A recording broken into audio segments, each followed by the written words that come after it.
pledge allegiance to the flag of the United States of America and to the republic for which it stands, one nation, under God, indivisible, with liberty and justice for all. Mr. Lang.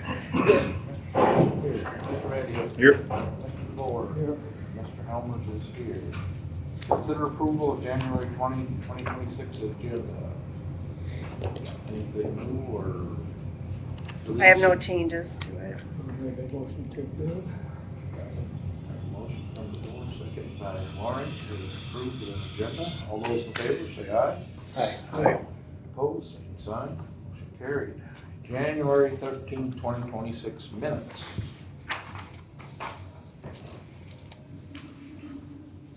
It's hard getting used to 26, making sure I have all. Yeah. I didn't see anything. I'll make a motion to accept it. Motion from Schulte. Support. Support from Manning. More discussion on that? If not, all those in favor say aye. Aye. Opposed, same sign. Motion carried. Budget reviews, 45, Veterans Affairs. There's absolutely no change to what from last year. Everything stayed the same.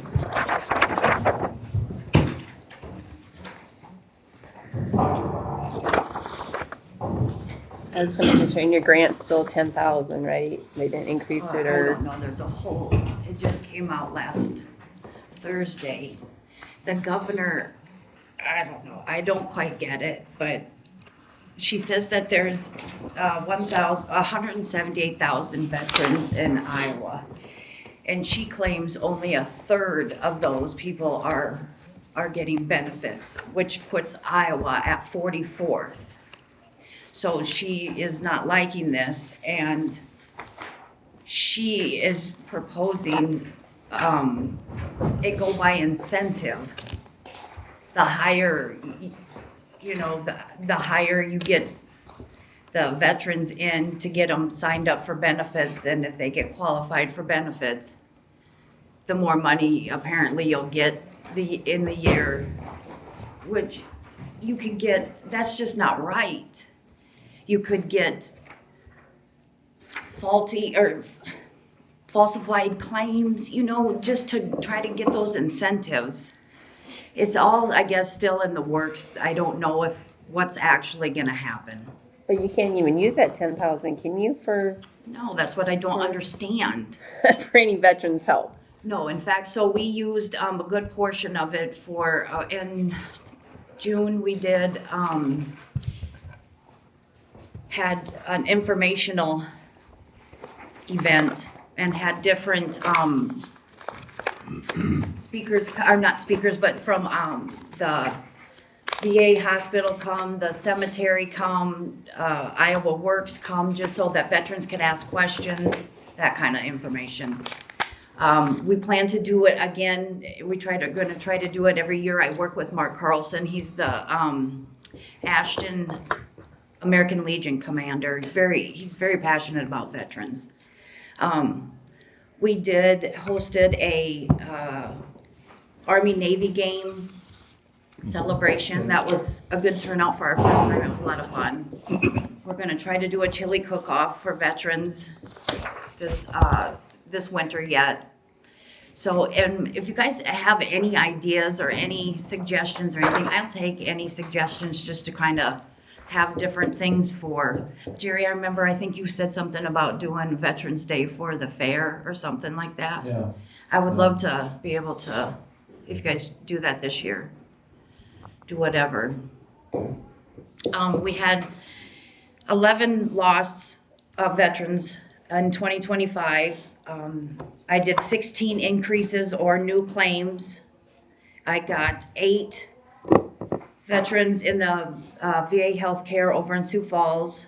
I helped with 7 death benefits. I got 2 widows, DIC, did 3 nursing home pensions,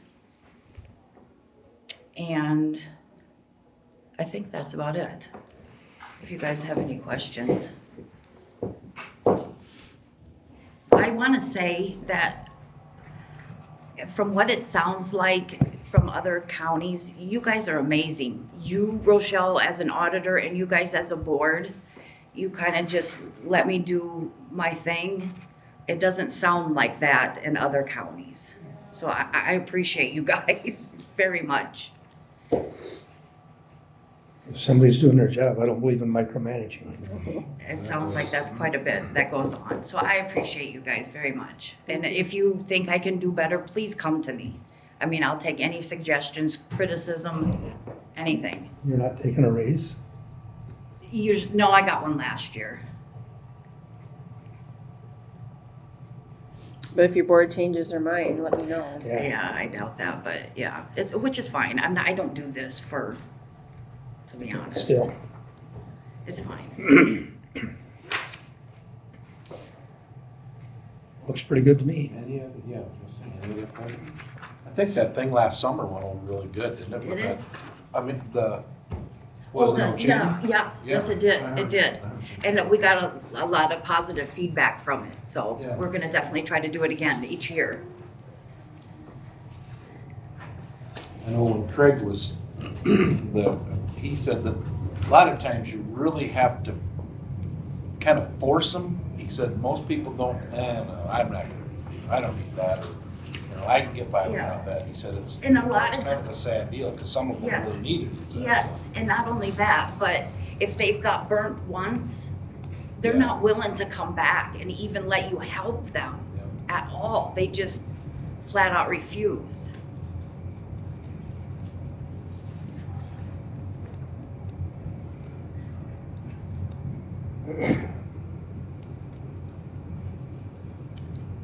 All my questions are answered, So so. question is, their board sets your wage?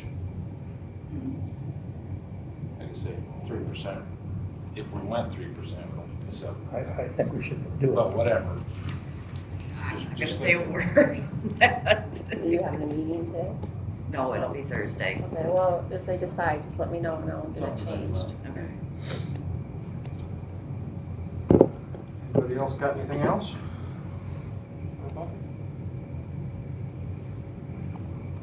Got anything for us besides what you said? Again, I appreciate you guys. We appreciate you. Thank you. Thank you, guys. Yeah, thank you.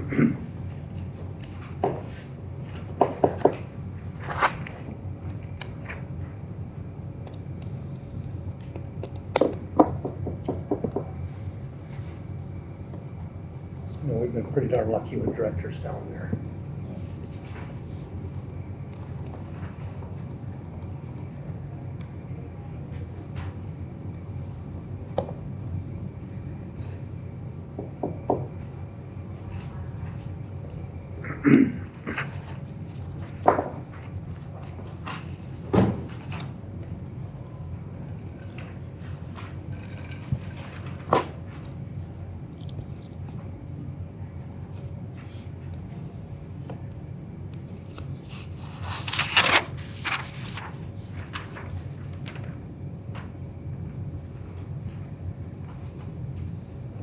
You know, I always went down and talked with Craig about the Northwest Iowa Trust Fund, you know, that's to help.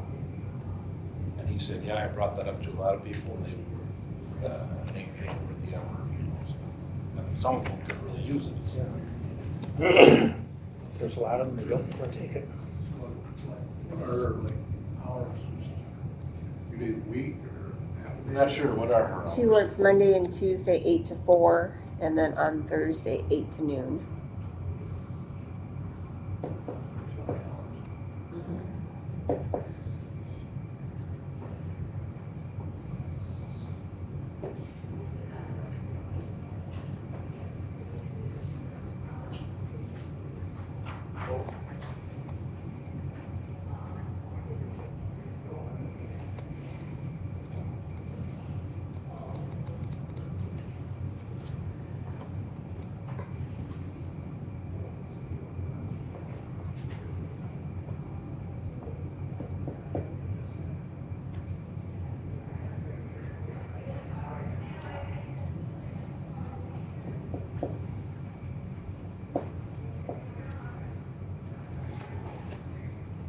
like Kevin's comment, he didn't realize how tall that jail was gonna be.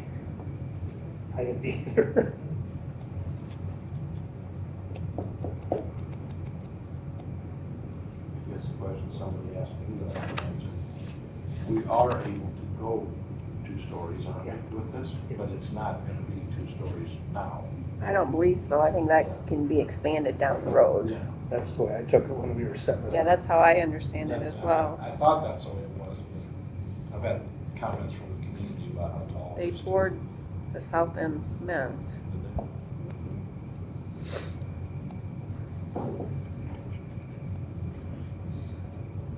Yeah, they interviewed Kevin the other day on the radio. Yeah, I heard that. I heard the tape.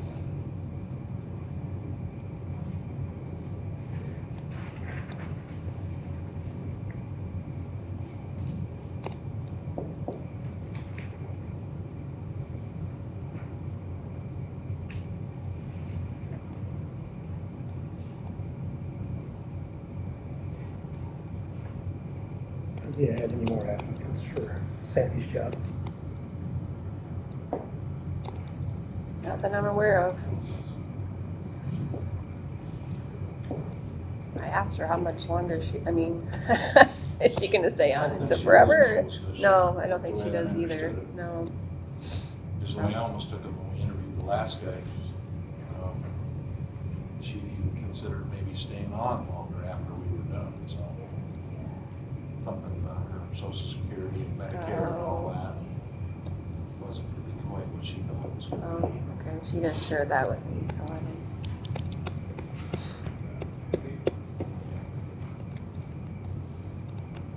She hasn't shared anything with her board. Because I'm on the board and I don't know a thing what's going on. Well, that was what was said that night at that interview that I went to. No, I don't think there's been any other applicants that I know of.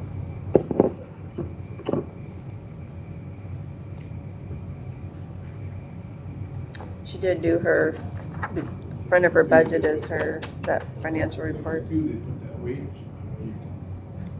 can only make so much, eat more. Or the iron I don't even know how old she is. Yeah, she's past that. So she's my age.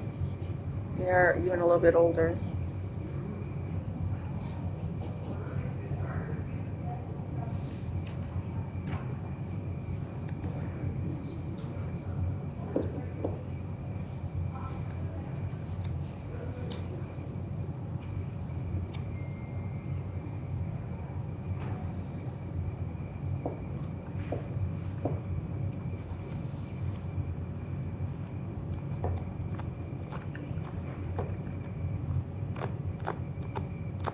Did she say why she went up 10% there? Well, it's a little deceiving because, that's more than one salary in there.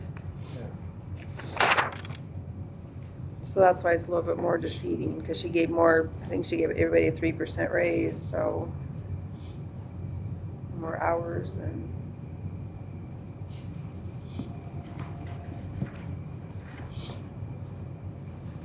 The down here is going on just a little further. Yeah, so she went up $3,000, so, because she's already, I don't even know if that's gonna be enough.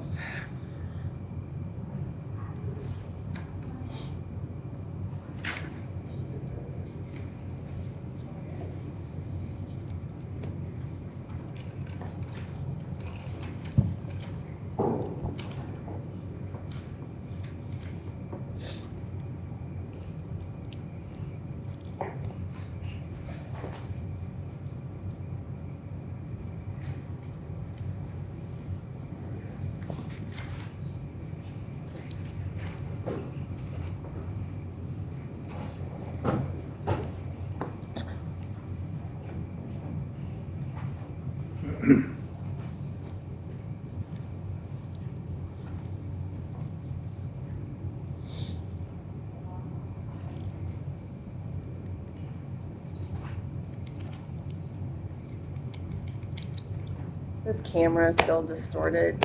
Guy was supposed to come last week to fix it and didn't show up. we get complaints on it, we're working on it. So what time? And left? He never came back. Well, we called him last week because it was so distorted, you know, that he was gonna, we called him, but he hasn't been here yet, so. If we get complaints, we're working on it. Corey tried to unplug it and plug it back in, and that didn't work either, so.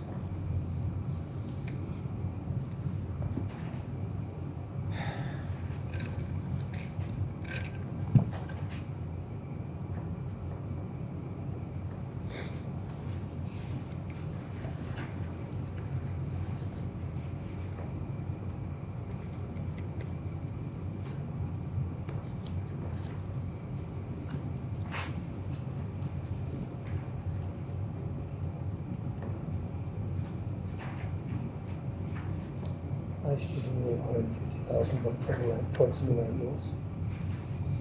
We did, and we paid that. We transferred money, and we have, I think, 30,000 left in that fund that we we set up a separate fund for the ambulance. I think we have like 30,000 in there yet.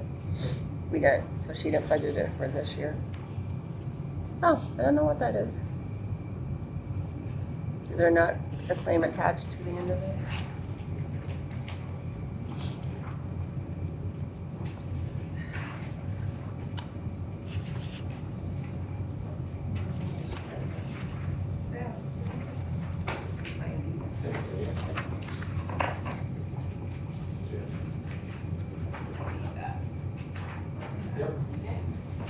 I'll ask her about these.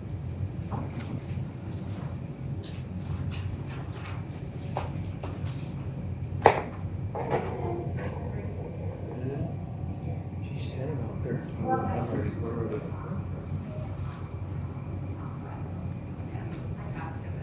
I got a number. I got a file number, so I'm good. Okay, we're on to the ambulance. This is what You're they're all looking at. hot seat. Yeah, I know, and it's still warm a little bit. So, all right. So what I ended up doing, I just made some notes here. This year we went with the 3% raise. And then down here on regular employees, that 165, so that's their 3% raise. And then I increased the on-call pay and the weekend pay. The on-call pay was $1.77 an hour, and I increased that to $2.50. And then the weekend was $3.55 an hour, and I increased that to $5, which increased that total amount. That's where that 10% is coming from. It's kind of a mixture of both in there.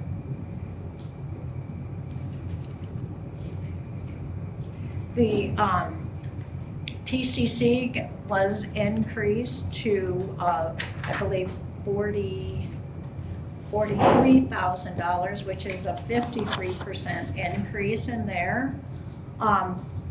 We raised our rates.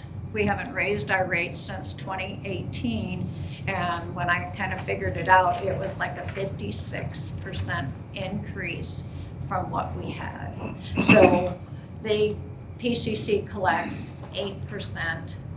They get 8% of whatever they collect. So if our rates go up and they charge more, then we're gonna have to pay out more for that 8%. So that's where that increase. Now, is that a little rich? Probably it is. I mean, since it sounds like they're gonna try and start that next month, but if there's a little bit of discrepancy, we might have to hold off for a little bit until we make sure that that's exactly what we want. So, Like with Medicare and stuff, do you have to get that through to pass them first? Pardon? Like with Medicare, that kind of stuff, do you have to get it, them to Yeah, put their actually, blessing I on did it? not realize there was a chart on there that Medicare must be paying out a little bit more for You know, they have that base rate and that's it. That's like a bundle. And it doesn't matter how many extra miles you go to, they're only gonna pay up to that amount. And then they pay what, maybe 65% of that, and then your supplement will kick in for the other bit. And then we'll write more off, I'm sure, you know. I mean, it'll probably be a little bit more.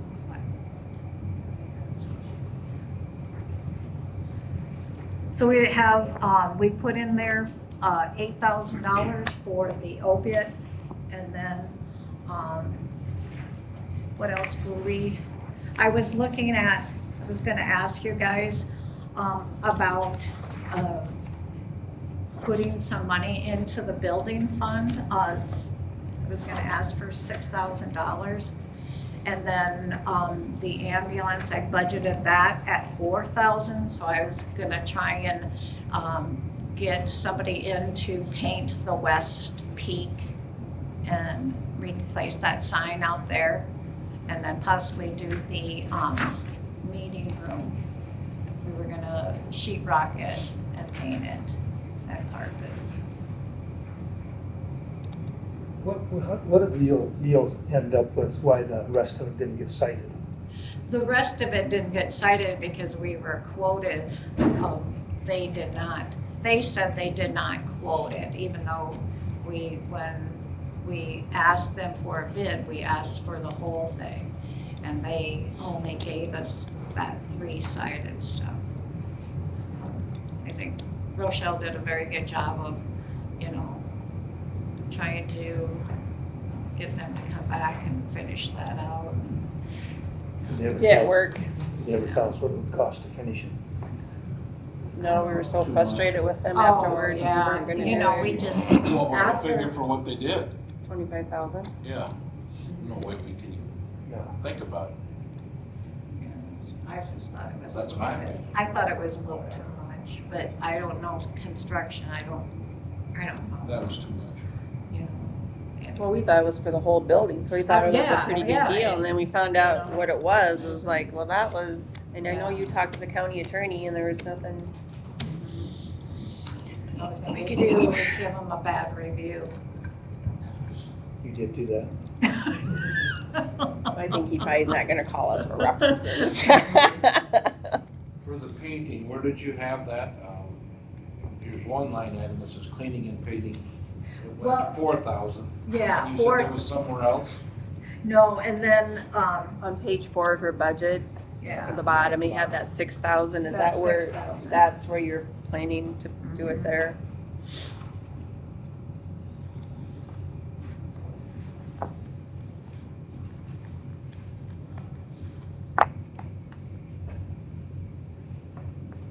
The $4,000 is, I contacted a company that would come in and sheetrock it and spray texture on it.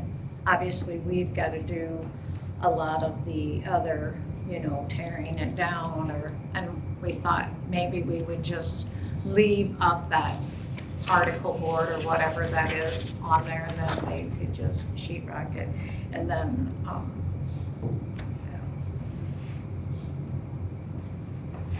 where that number came from. And we don't have any big capital projects this year, so ambulances are okay.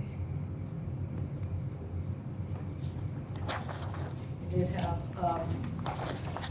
put in there for that opiate funds, so we could budget for that payment. And on the revenue side, I was just wondering if the board would consider at least sharing a portion of the PCC revenue with the ambulance, to put that also in that line item, that 26,000 line item.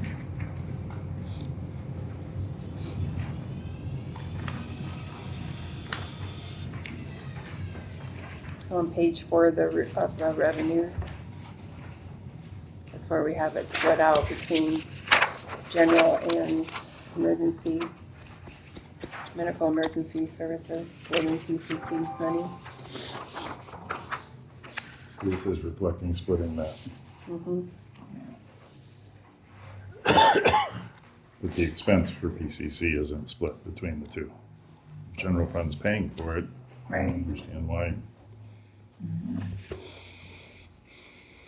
And do we have a report from the local emergency medical service system advisory council? That's that page, that there. Doesn't that Yes. have to indicate what the levy, they're requesting the levy be, Yes. or? The, Well, that was for last year, for 24-25. She has a levy on there, I think, right? 5? and then we'll start out at Total for it, 100 the levy times rate. 78.6, yep. We have a 283,140 is the levy rate generated. And aren't they supposed to make a recommendation on what to use up to the max levy? Oh, yeah, probably, I guess I never thought of that Yeah. one. I never I thought mean, of we have talked to other counties and they stated that they wouldn't be able to keep their ambulance funded if they didn't put the revenue back into that tax levy line. They didn't, obviously it costs us quite a bit. And I realize, and you know, that the county is, you know, paying for several items. I just, like this year, I mean, the county paid for the office and the postage, mileage, telephone, PCC.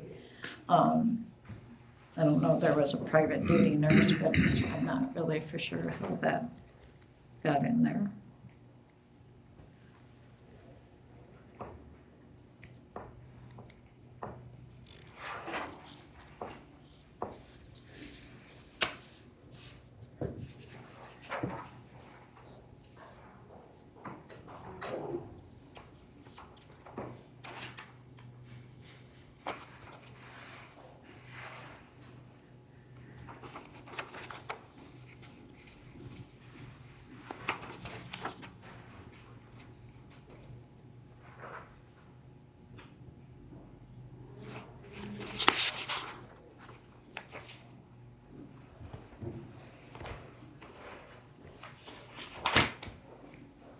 And this,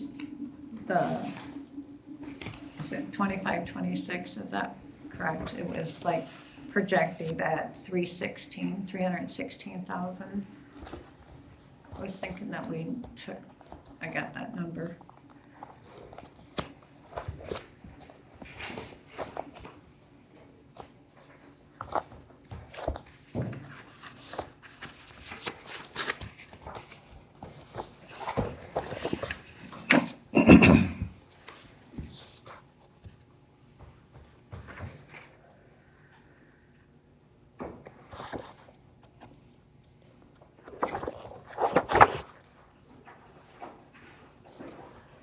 Yeah, we're projecting this current year of $282,032 roughly. And this coming year, Under non-departmental, yeah. Page 1 of the non-departmental. And if I have it in the system for 45 cents for 45 next, cents. so we'd raise $301,440 for 26-27.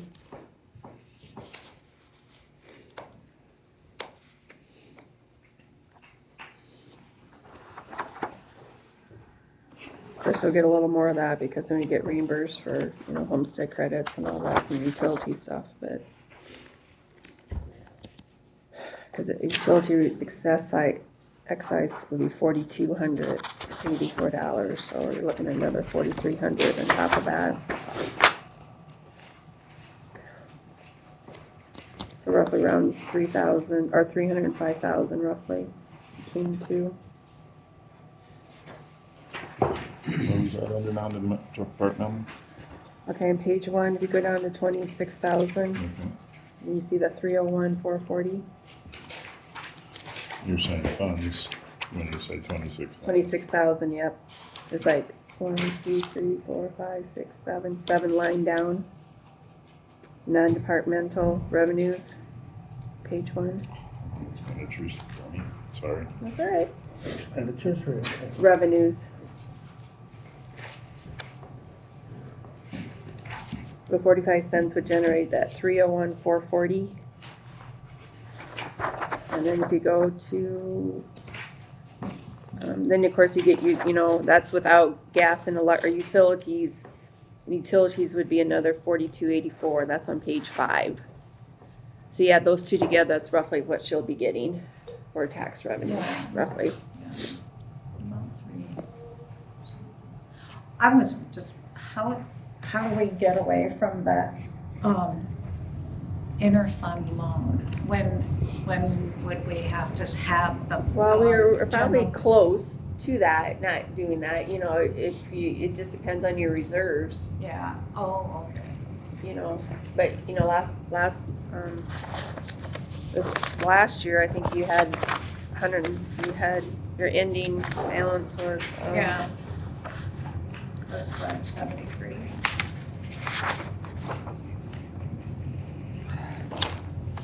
your ending balance is 100,980. So, you know, we probably didn't need to do it this year, but we just did it to be on the safe side. But we probably don't need to, maybe not do it forward, just depends on your fund balance.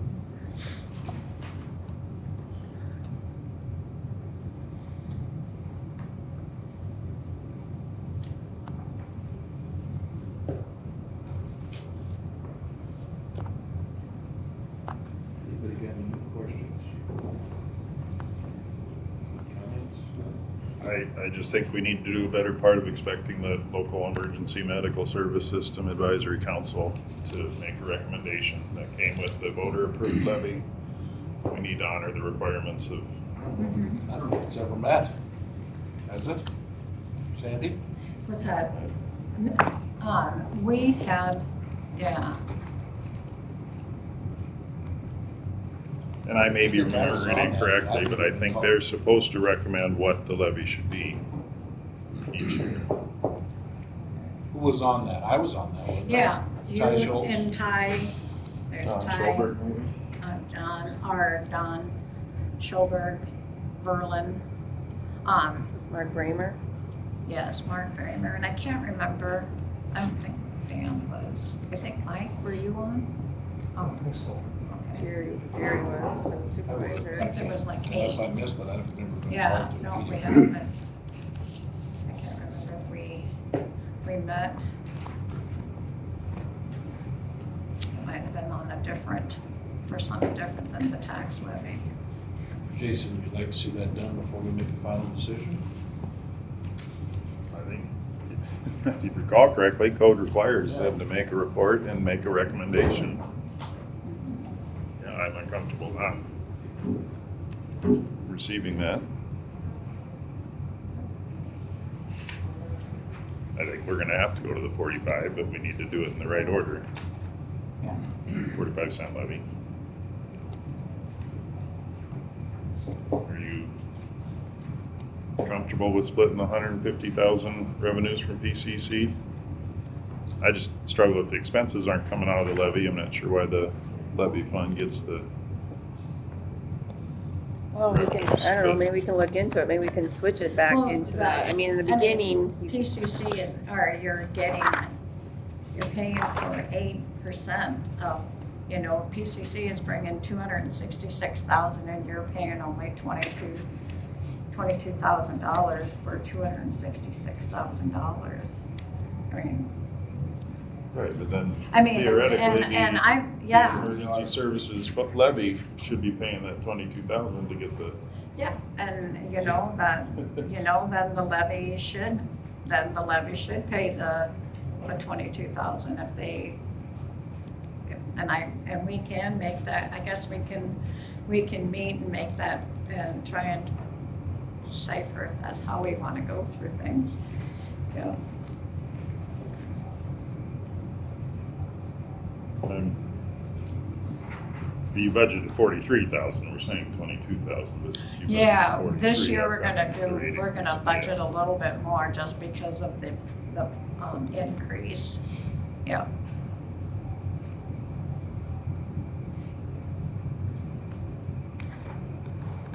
I mean, and, you know, it would be wonderful to say that, you know, by adding that revenue, that the ambulance would be able to be pretty safe and solid, you know, but I'm sure there's gonna be stuff that's gonna come up that they're gonna have to come back to the board and ask for.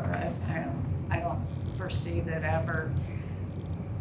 us ever like, you know, being able to make it, but it should help as far as, you know, it just seems like it's going up every year, not down.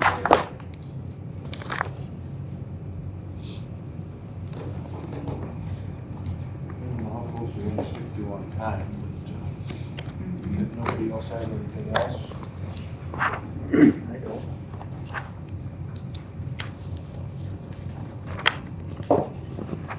if not, nobody else has anything. So we'll look Did you into guys those. get the opiate report? Okay, good, thank you. Do you wanna try to get a meeting Yeah. called for the advisory committee in Right, the next week or two? yeah, let's definitely have to do that, yeah. All right. If nobody has nothing else, thank you, Sandy. Sounds good. And the fair board in. So the I mean, fair they'll get 'em. board, they're under non-departmental. And if you go to page 9 of the non-departmental, the expenses, that's where they're non-departmental. And if you go to page 9 of the expenses, it's kind of, I didn't make any changes to them, so. It's 9 and 10 is where they're under in the budget.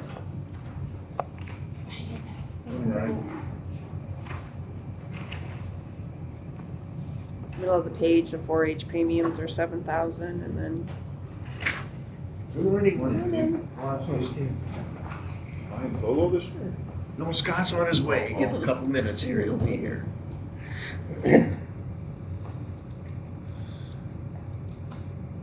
Well, you wanna start, Steve? Okay, last year, fair went good. We had that windstorm come through, whenever it was around the 4th of July, or right after.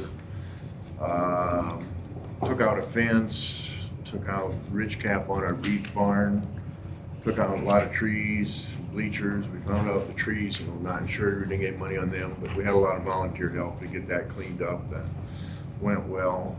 The fence we got rebuilt. It cost around $8,000-9,000. That was all volunteer labor. That was just materials.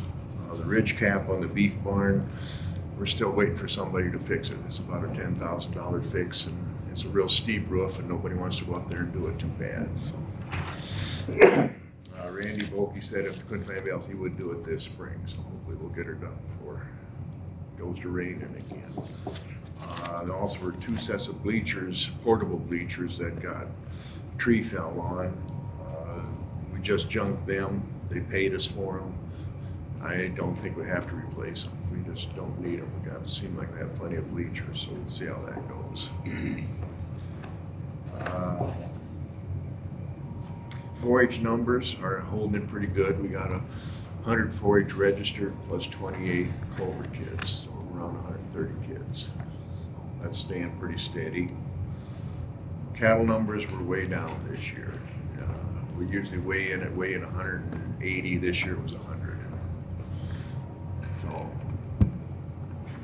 but our sheep numbers are way up, so it should balance out a little bit. We're on our 3rd year for our mowers. We got bids. We're gonna open bids next Monday for a new mower for this year. And Clausen Realty, he rents that. Our swine barn all year round now, except for the week of the fair, and that's been working out really well. So, some improvements we did last year, we poured cement, a new pad for a walk-in on the horse barn. We poured cement around the show barn for the doing the cattle show. That's worked out really well. Keeps everybody clean and dry there. What else do we do for improvements besides the cement?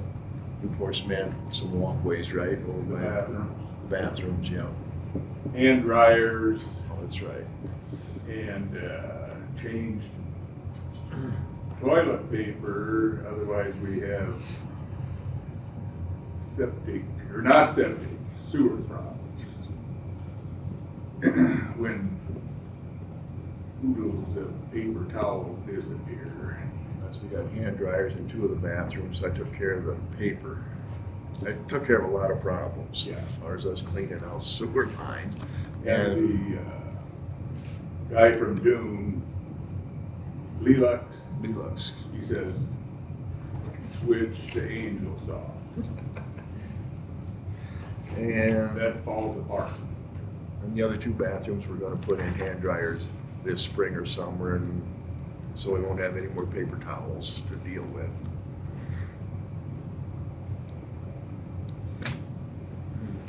Questions? So you hadn't received anything on wages? No, you're On keeping, different wages? We'll keep it well the The same. same, We gave okay. them a good bonus at Christmas. okay, and then the allocations I kept the same as 7,000 and 30,000. Yep. I tried to I think argue, it was more. I tried to argue this with my auditing firm, but I lost. Out of all the years that we have paid you, now I have to have you're considered a nonprofit. So I have to have a nonprofit contract with you before I can give you any money. And we've been doing this for years. So. Or I have the contract, I'll have to So we send it just to have you. to sign this? Yeah, and then just do it your You do have public our purpose. Tax identification number, nonprofit status. Is it a 50?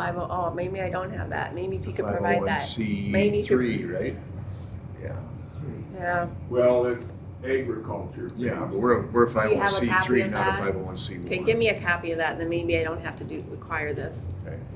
We've been paying you for years, for years, and now all of a sudden, Okay, I need this. and it's been for the past 100 years. I know.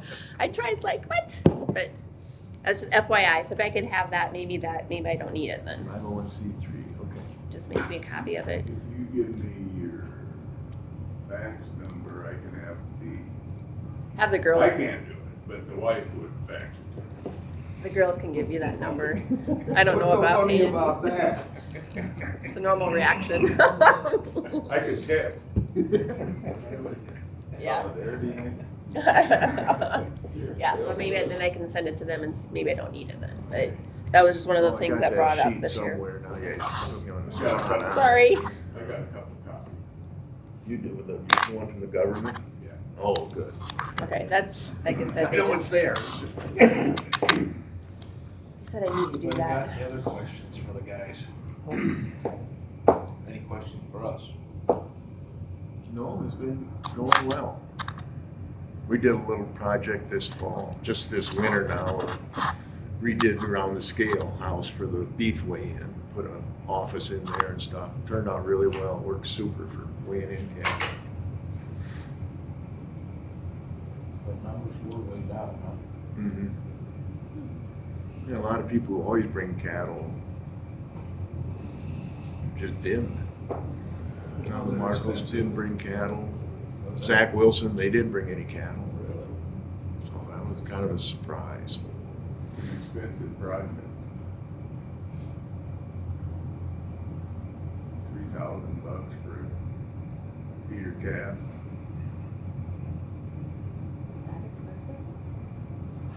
Yeah. Depending on the weight, yeah.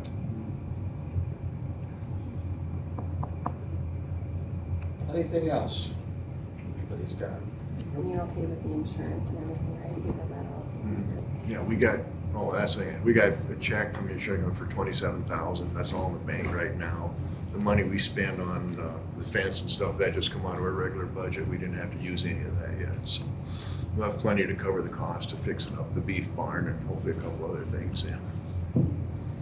Tell them they put a couple cameras out there. Oh, no. They got a grant from ICAP. Oh, yeah. And we got set up on the internet, and now we have a couple cameras out there because we've had some issues. And it might have helped solve one of the crimes out there. So you get But that we- grant every year, excuse me, you get that grant every year, right? Right, so we might, and the first time to put the hardware, software, whatever you want to call it, where they send the pictures to. But now this coming year, if we want to put a couple more cameras, that $1,000 will cover it. Yeah, I mean, it's great money to use for stuff like that. You know, if you don't use it, you lose it, so you might as well use It's it. kind of neat, it has, you know, it takes pictures and then if something happens, you'll see it for a week, you can go back and check it, and it's there, so. It's a good thing. Unfortunately, Shouldn't have to be. I know, if I lived in today's world, we wouldn't need it.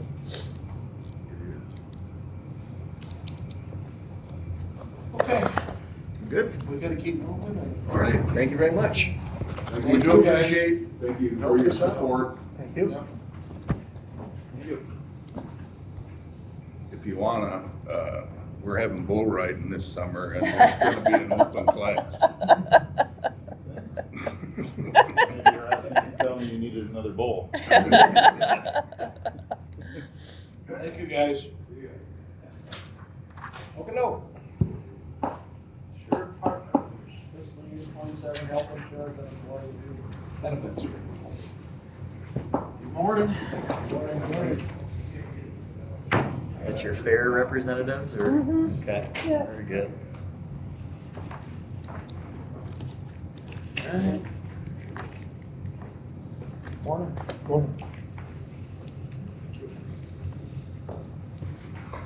Good morning. Well, thank you.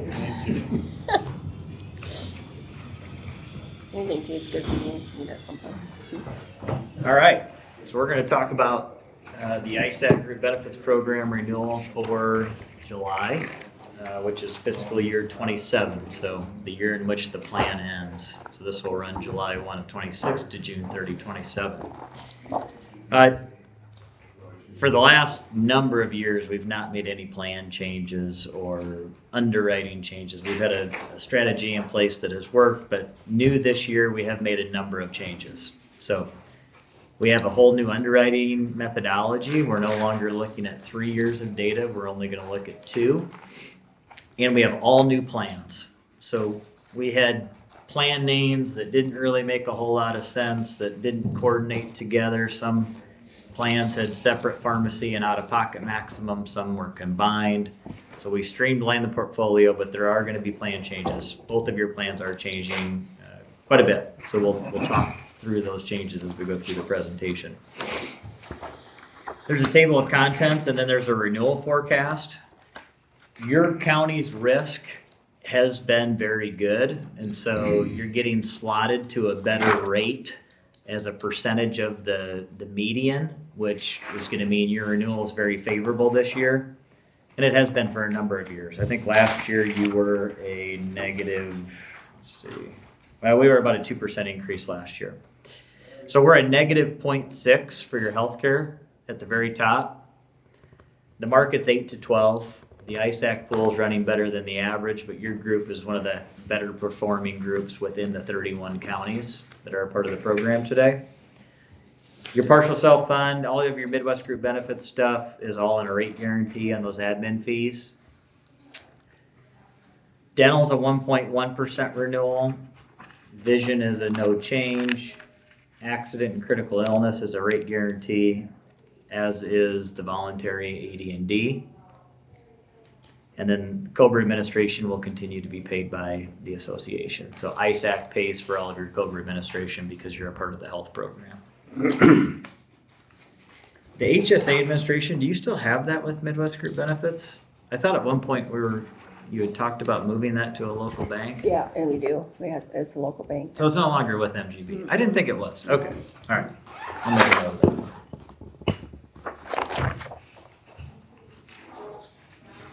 Okay. Tab 1, we'll just do a review of the ISAC program. Starting in the upper left-hand corner, the health program now has 31 counties. When I was here last year, we had 28. So we did have 3 new counties join, and I'm currently talking with 5 counties now that are looking at ISAC for July 1 of 26. So pretty good growth over the last number of years. Dental and vision have close to 30 counties. On the right-hand side, the complementary benefits, ISAC still spends a tremendous amount of money and resources on their wellness program between county discounts and employee incentives. The free accident and critical illness is going to continue for the employees enrolled in the health plan. COBRA administration, again, is at no cost, and consolidated billing is included for all of your ISAC products. And then all of our Assured Partners consulting services, they're not billed directly to the county. Those are all handled between our agency and ISAC. So you're not paying for that consulting service in addition. The next page is a high-level review of the 2026 wellness program. And I think your county, yeah, you got a full 5% again, which is great. The program discounts are the same for the county. So if we have 80% of employees complete the physical, it's 4%. And then if 60% of the employees do the health risk assessment, it's an additional percent for a total of 5%. So none of that is changing. The counties will also receive $20 from ISAC per contract to sponsor your own wellness initiatives at the county level. And then under the employee incentives, the $100 physical reimbursement will remain the same. $25 online assessment reimbursement stays the same. New is a $25 mental health training. And then the walking challenge this year is 214 days, $1 for 10,000 steps, and then 50 cents for 7,500. That second part is new. Historically, it's always been a 10,000 step threshold to get reimbursed anything through that program. And then the last page here is the EAP, or the Employee Assistance Program. ISAC's going to continue to pay for this 100% because you're a part of the health program. The company got acquired. It was CareBridge previously. Now it's called All One Health, but very similar program. Every employee gets 6 sessions per issue per year at no cost. So this is mental health counseling, legal. There's a legal component, financial counseling component. We just need to make sure employees understand they have this benefit and there's no cost to use it.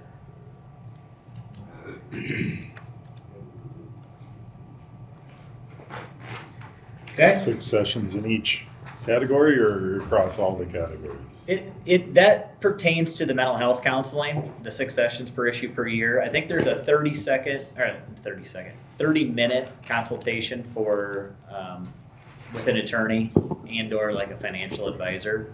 And I think those are one time. But the mental health component, which is really the meat and potatoes of the EAP, that is unlimited issues per year. I do know of one member that told me they used this. I think they had like 30 different sessions for different issues. So a lot of times just employees are nervous to seek help, and this employee had very good feedback going through and working with this vendor. So, okay, tab 2 is our agency compensation and fee disclosure. If you turn to page 3 of 7, every agency has to disclose how they get paid by line of coverage every year to their current clients and prospective clients. And so for any policy in which your county is the employer of record, we disclose our fees. And the only policy that we have in place today is the partial self-fund with MGB, and it's $2.50 per employee per month. Every other policy that you have, ISAC is the employer of record. You're a subgroup underneath of that. And so we have the same disclosure that we work with them on each year, outlining all of our fees. So there's no change from current to renewal, and your group is, we charge the same fee for every county that's a part of the pool. Any questions on that? Okay, we'll spend our most time here on tab 3. So the rate adjustment utilization key that starts tab 3 is going to look different this year. We only have 2 years worth of claims data. And we have a whole new bucketing strategy in the upper right hand corner. So we'll start on the left hand side and we'll look at 24 months of claims data versus the premium that you paid. So you'll see the claims paid by month, $621 for fiscal year 24 versus premium collected of $778. So you're on the right side of things with an 80% loss ratio. So you were on the right side of things. The pool was on the right side of things. Yeah, so this is the whole idea of sharing risk. There's going to be years in which Osceola County has a 150% loss ratio, but someone else has a 70% loss ratio. You're sharing in that risk, and that's the whole idea about being a part of a larger pool. The most recent year was a 73% loss ratio for a 2-year average of 77. So if you take that 77% and you go up in the upper right-hand corner and look under the 2-year average loss ratio column, and we'll find where that 77 falls, and you'll have to scroll all the way down to the third line from the bottom, which would be bucket 11. Now currently, if you go up and what's shaded in a little darker gray there, you're in bucket 8 today. So historically, we've had 7 buckets. New this year, we now have 13. Every level that you moved up or down in the past was a 5% change. Now it's only 2.5%. So we're trying to create more consistency and predictability with the health insurance rates on a year-over-year basis. So because you should be at a bucket 11, you can go up or down 1 bucket. So you're going from 8 to 9. Now next year, if you come and you have a 200% loss ratio and your 2-year average goes up dramatically, you can only go from 9 to 8. So this is what creates consistency with health insurance rates for the counties that are a part of this pool. I met with Cherokee County yesterday, a county that's looking at ISAC, potentially going to join. 3 years ago, they had a 35% increase. Within ISAC, that just can't happen. Our largest increase this year was 8%. So, and this is really why. We can only rate you plus or minus 2.5% based on your risk. So this is how, this is really creating the predictability and stability of the pool. So if you continue down, you'll look at your loss ratio adjustment. You're at 97.5, renewing to 95, so that's good. We're going down 2.5%. Your wellness data at a 5% discount each year.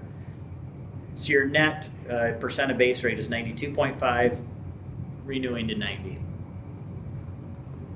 That isn't, all that means is that you're being charged 2.5% less than the average rate for each plan. So you'll see how that impacts you here over the next couple pages. So this next page is just an overview of the plans and who's paying for what. How much does the county pay versus how much does the employee pay? So the total premium from ISAC is currently $862, renewing to $856, or a negative 6.6% renewal.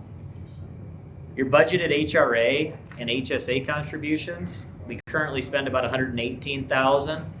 I'm recommending that we increase our partial self-fund budget because of the plan design change. So I'm recommending a 16% increase to that fund, going up to just under $137,000. So total cost, you're at $979 going to $993, or a 1.4% increase. Sorry. Yep, go ahead. Is that considering the fund balance we already have, or is It's this not. just focused on the year-to-year? This is just the year-to-year. We'll look at the fund balance here in a couple pages. Yeah, you're not going to have to make any change in your budget. This is just looking at the ISAC premiums and the partial self-fund.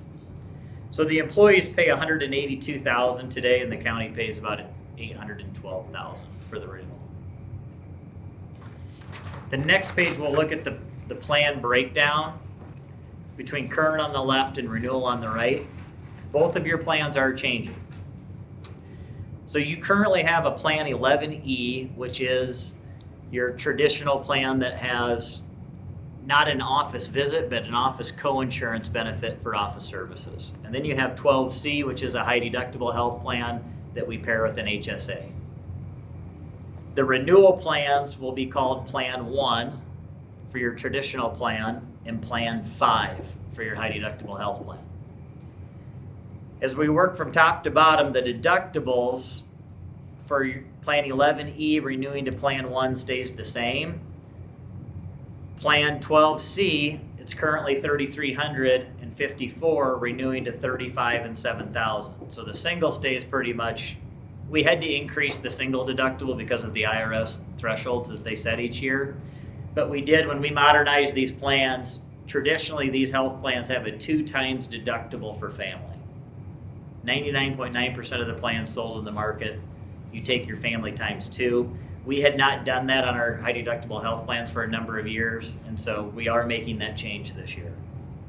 So family contracts on Plan 12C will have an additional $1,600 of deductible and out-of-pocket exposure. On Plan 11E, moving to Plan 1, the out-of-pocket maximum today is $6,350 and 12/7, renewing to $7,500 and $15,000. So that's more exposure on the county for the buy-down. If we leave the employees out-of-pocket the same under the net out-of-pocket max of $1,000, you'll see your number up just above that in green. That's the county risk increasing to $65 and $13.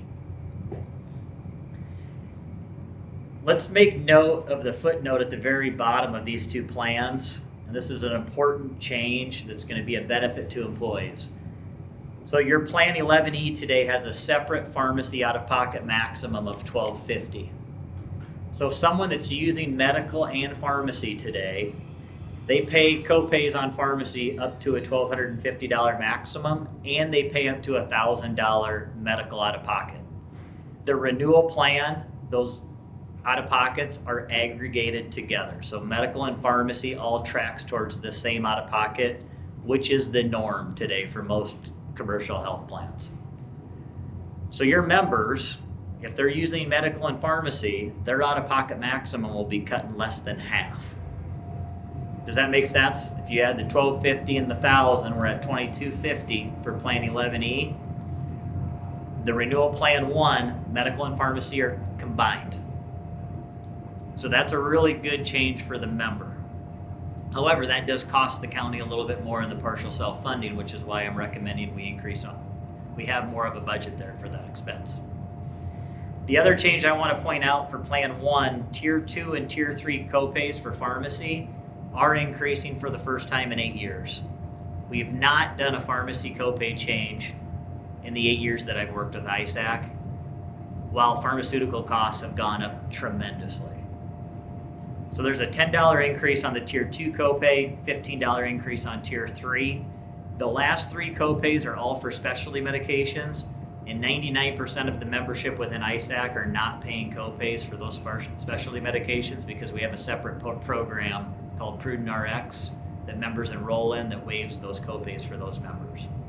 So focus on Tier 2 and 3. Those copays are going up. But remember, now those copays will track towards the $1,000 out-of-pocket maximum. So minor increase in copay, but to the member, big benefit change and favorable to them having them combined. So anyone on that plan, the traditional plan, the plan's getting better. The 6 families we have on Plan 5, the renewal plan for the high deductible, that is getting worse for them. And so it's just important that they understand that at open enrollment as they make their decision between both plans. Now the county does give a tremendous HSA contribution still of $2,800 for family, $1,400 for family, or for single, which is very generous, very competitive. So it's still not a bad idea for a healthy family that doesn't anticipate using their health plan to enroll in that plan and get the $2,800 from the county, but knowing that they do have a $7,000 exposure.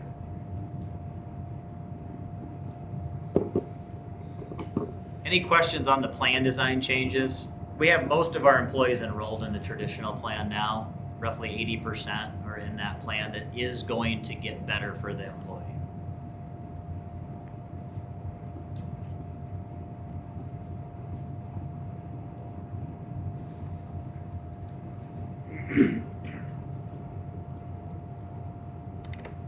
how do we get this out to employees? Do you guys come and we have a group session, or you have a sheet that you can tell Yeah, we'll do everybody? employee benefit communications, we can do a virtual meeting, and there's various ways we can do that.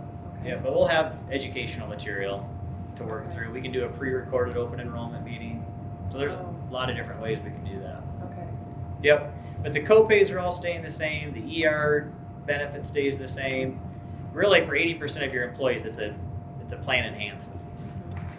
And for the 6 singles that are on Plan 5, it's very minimal change. It's just those 6 families. What's our number of contracts on the traditional or plan We have, one? we have 20 singles and 23 families. So 43 total, and then we have 12 on the high deductible, 6 singles, 6 families. Yep. Okay, so to Jason's point, on the next page is your reserve fund analysis. And this is going to show you everything we've looked at are the rates that you're being charged. Here's the rates that you're budgeting today versus what we need to think about for renewal. So option 1 is a 0% change, 1.5 for 2, and 3.3% renewal for option 3. You have a very generous balance of over 1.2 million in your account. If you make a 0% budget change, we end with 1.24. I would not raise your rates. You have a lot of money in that account. You have about 10 times of your exposure. And this is just money that you've saved over the years by buying that $5,000 deductible.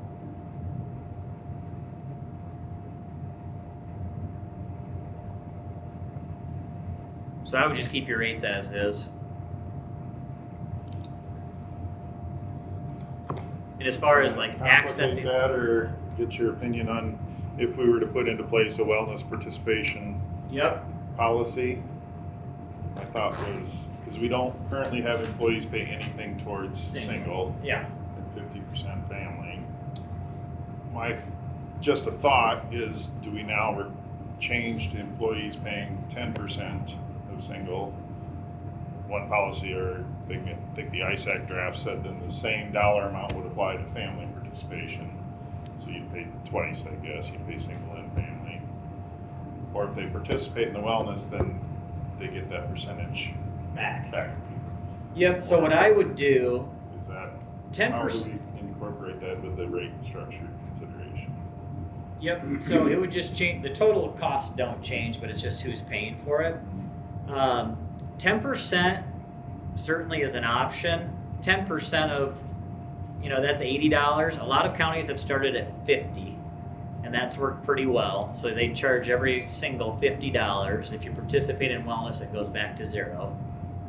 And then you can add 50 to the current family contribution. So 424 could become 474. It'll go back to the 424 if they participate in wellness. You could do percentage. A flat dollar amount just seems to be easier for a lot of counties to track.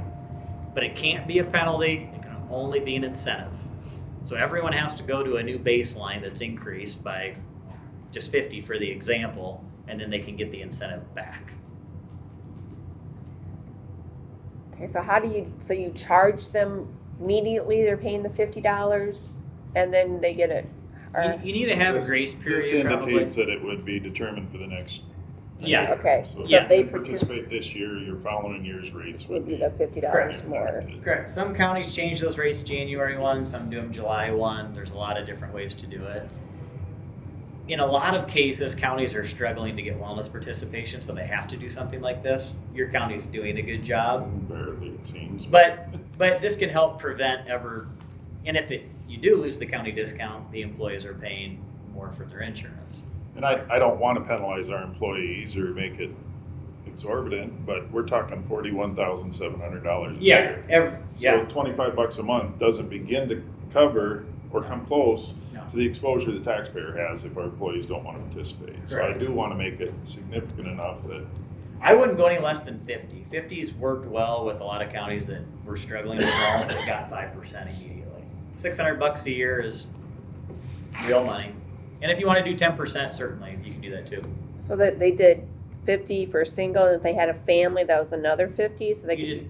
So what you do is your new single contribution is $50. Yeah.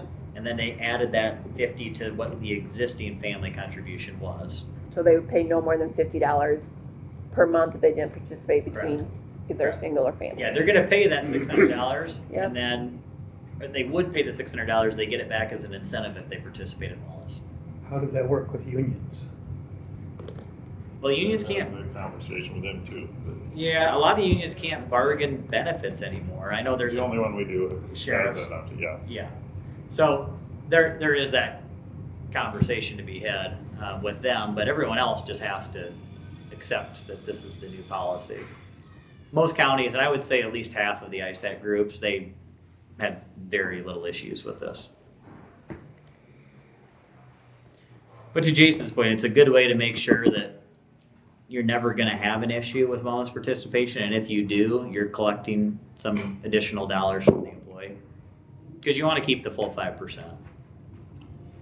I understand your flat dollar amount, but with our structure of 100% paid by the county for single and 50% paid by the county for family, if you start doing a flat dollar amount, then that skews the 50% family, doesn't it? Yeah, the only reason that counties have elected to do that, if they did it percentage based, it could be more of a penalty for the family if you made it off the family premium.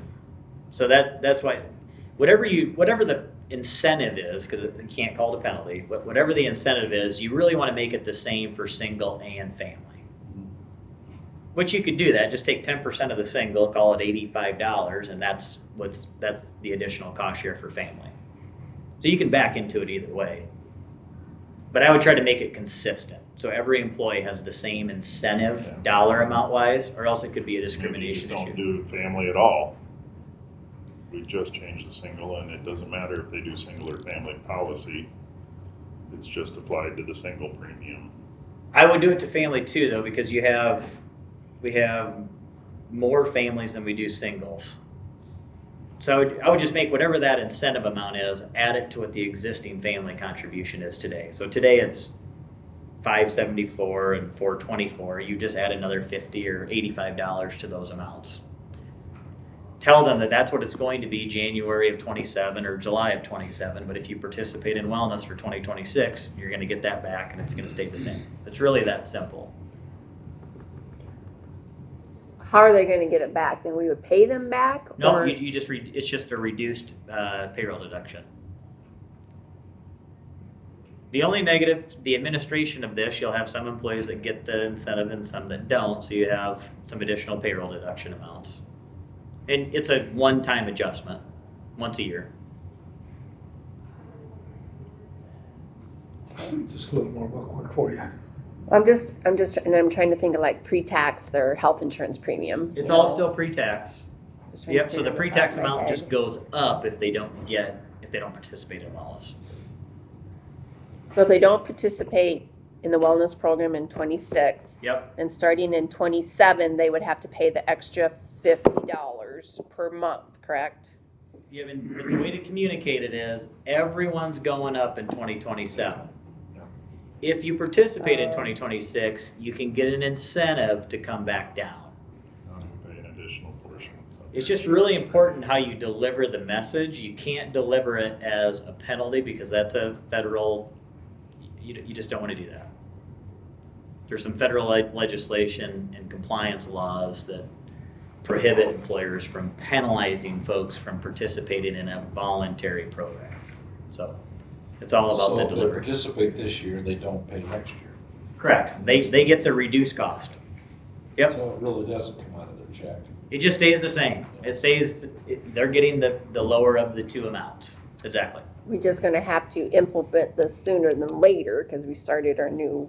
Yeah, I would take action on it fairly soon if you want to do this, so folks understand their participation for this year impacts next year. Because we already started our new wellness, so we gotta get it implemented sooner than later, in my opinion, I guess. You just need to decide, do you want to start the change January 1st or July 1st? There's counties that do it both ways. For fiscal year, it seems like the July 1 identification of it. Yeah, so then there's a little bit of a lag because it ends the end of the calendar year and then it'll be effective the plan year. And some counties just do it, they follow the wellness program, the wellness program ends the end of October, they make the changes for January. Either way is fine, and it's worked just fine either way. I think the employees should be talked to beforehand. Yeah, you wanna, Definitely. you're gonna want to make a policy, and it can be a simple, it doesn't have to be, I don't know how many pages those documents were, but don't make it super complex. It can be a one-page document that you can post or hand out with how you're gonna create this wellness incentive. And Jason got some examples of other counties, what they've done, so. And I know Brad, I think he sent you one that had been vetted by an ERISA employment attorney, so.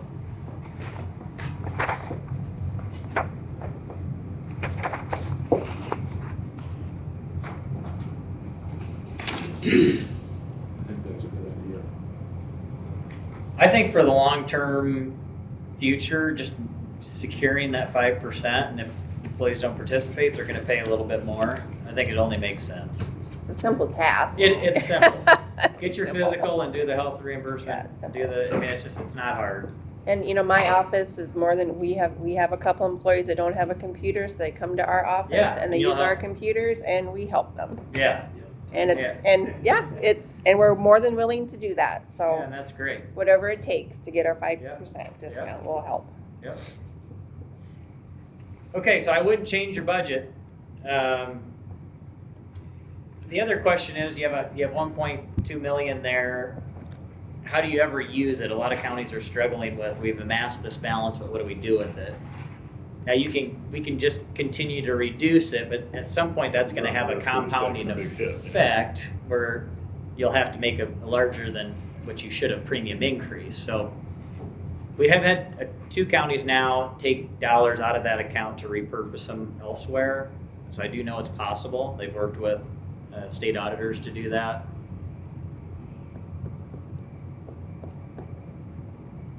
We've had other counties, they did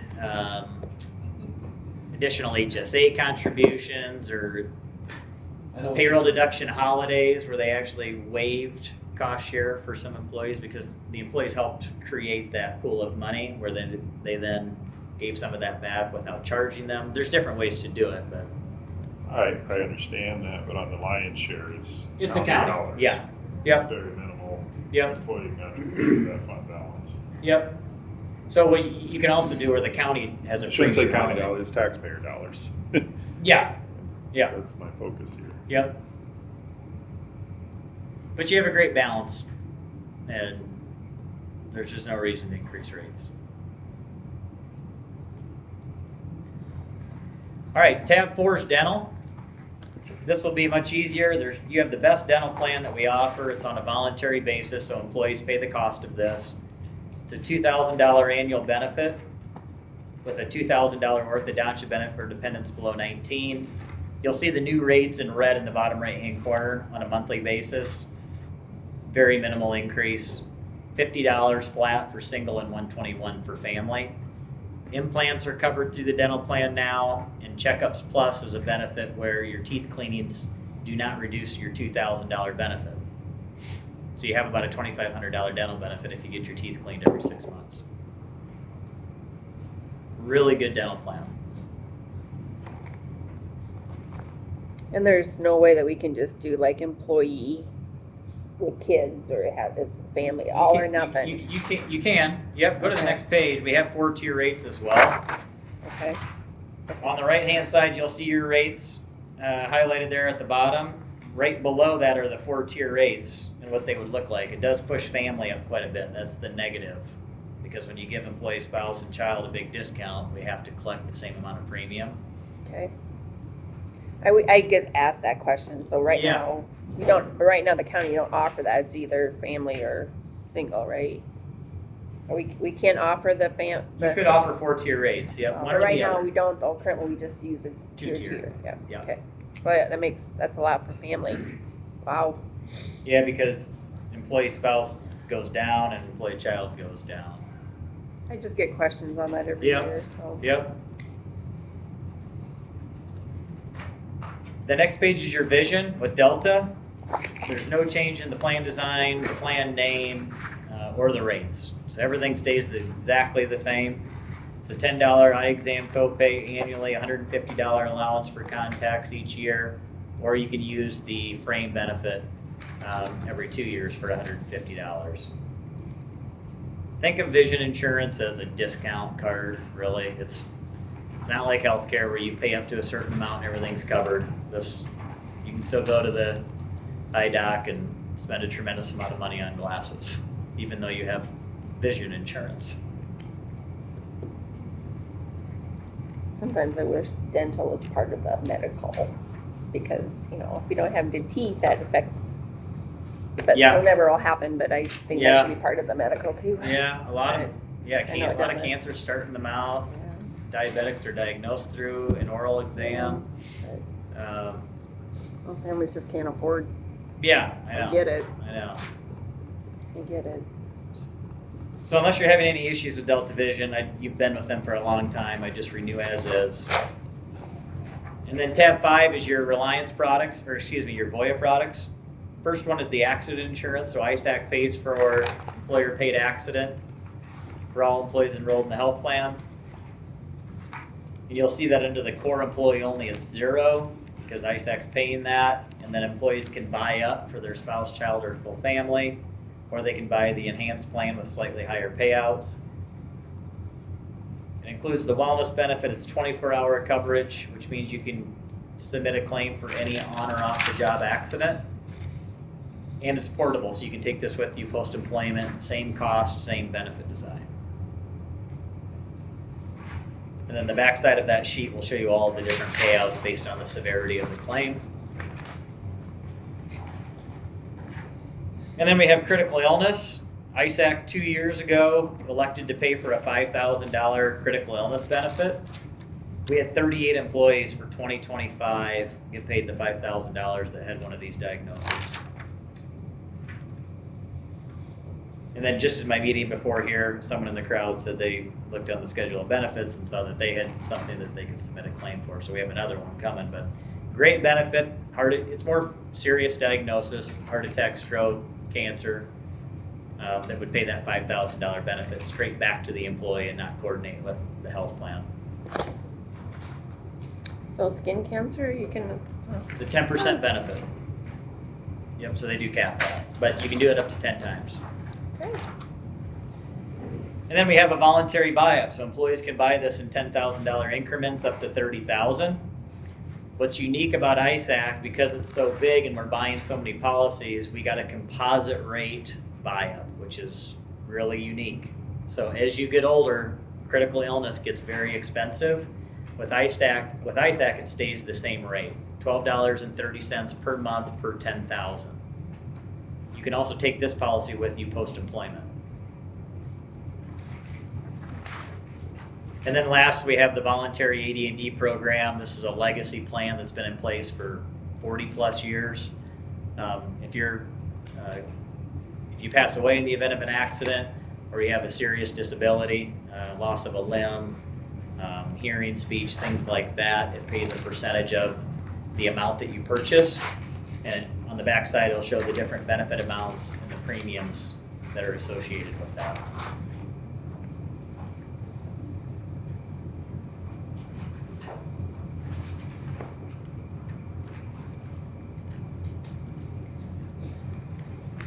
A lot of different benefits there, but any questions? The health plan is where the most of the focus is, especially with the changes this year. But really, for 90% of your employees, it's either staying the same or getting better. And then that 10%, which is just the family contracts on the high deductible plan, those are the only employees that really need to pay close attention at open enrollment to make sure they want to stay in that plan.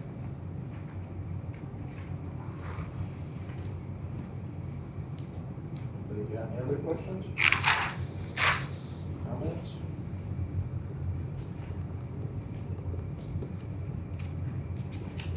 But overall, you're a good risk group and you're being rewarded, and that's why you're seeing a negative renewal this year.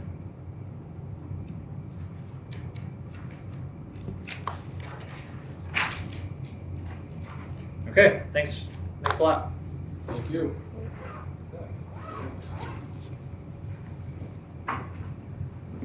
you will coordinate some kind of Yeah, my team will be in touch. for the employees? Yep, you bet. Okay, thank you.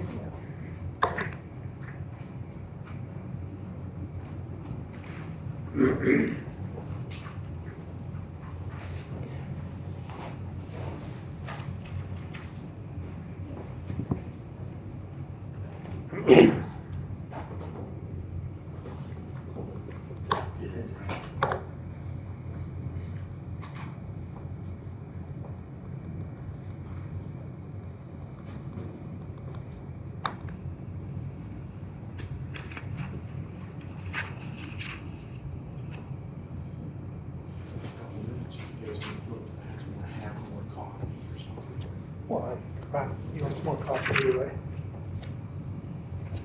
Yeah, sure.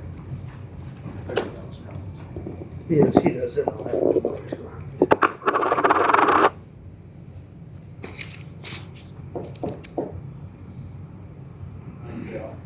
Hello, how are you today? Good.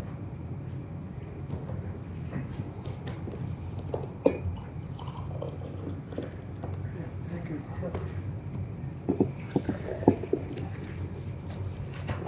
Do you want some coffee too? No, thank you.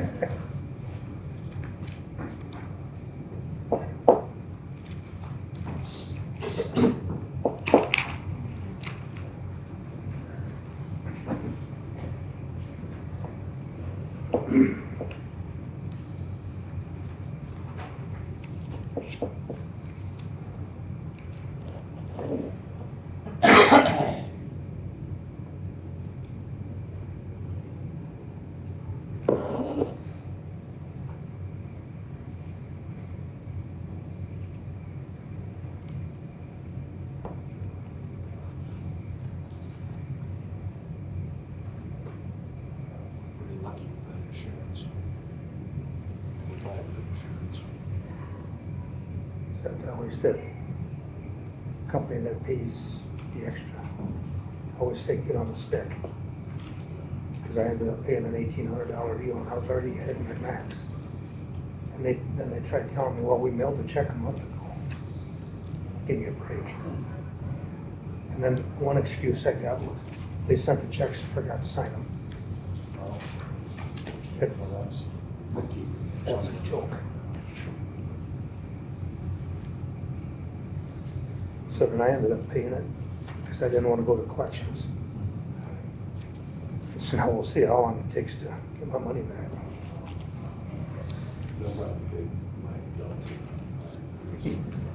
I know how I bet.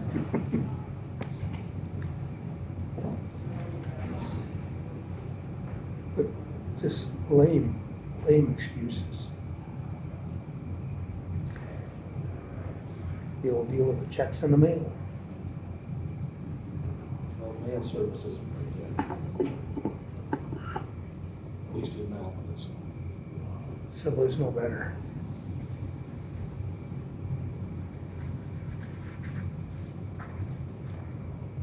Again, to the point, like with rent checks and stuff for landlords, I just, from the night. I wouldn't call it, Oh, like, wire them the money, because I've had it too many times with landlords that don't live around here, goes, hey, I didn't get my check, what's the deal? Well, I sent it 3 days before it was due, but I thought maybe it'd be there, and this is like 6 days afterwards. Yeah. And it's not like in Hawaii, it's in like Des Moines. I ended up all over Canada, in South Dakota, and I sent the check there. They were getting nervous because it was a huge check. Finally, he said, can you go to the bank and wire us the money? I said, yeah. He said, what do you want me to do if the check does come? Just tear it up. I said, and it came. About 3 days after that. But But at we're least- talking $500,000. At least it showed you were telling the truth. Yeah. Yeah, but it's not seeing No. how these things are supposed to do. Just quite a few years ago, that white Buick I'm driving, I bought that, and she moved down to Florida, and her nephew took the check along. And I don't know, it was a couple days after he left here, all of a sudden I got a phone call from the airport in Atlanta. It said, asked me who I was and everything. Evidently he bought some food or whatever, check fell out of his pocket. And they were good enough, they called and then they tore it up. Okay. Yeah, I'm not sure where Jason went, but it is 10:15. Yeah, he went. He's talking to Ryan in a minute. What page is? She should be the next one, sanitarian after I didn't go back. after ambulance. I went the wrong direction.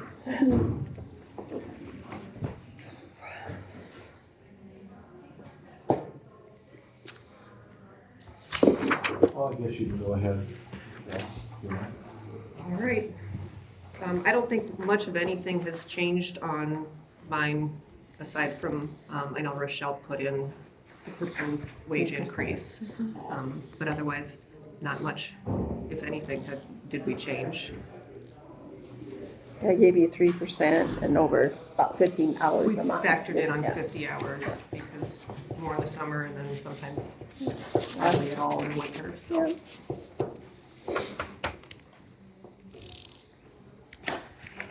I wish they were all that hard to look at. Some of them are interesting.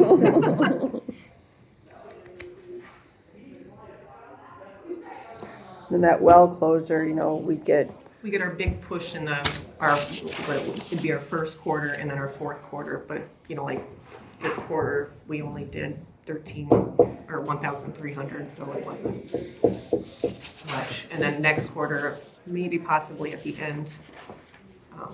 But, you know, no one can really do anything when the ground's froze, so they're not closing wells or things of that nature.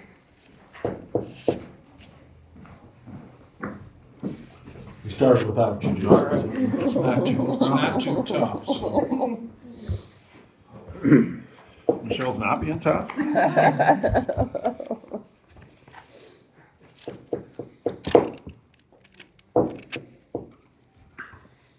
Anybody have any questions?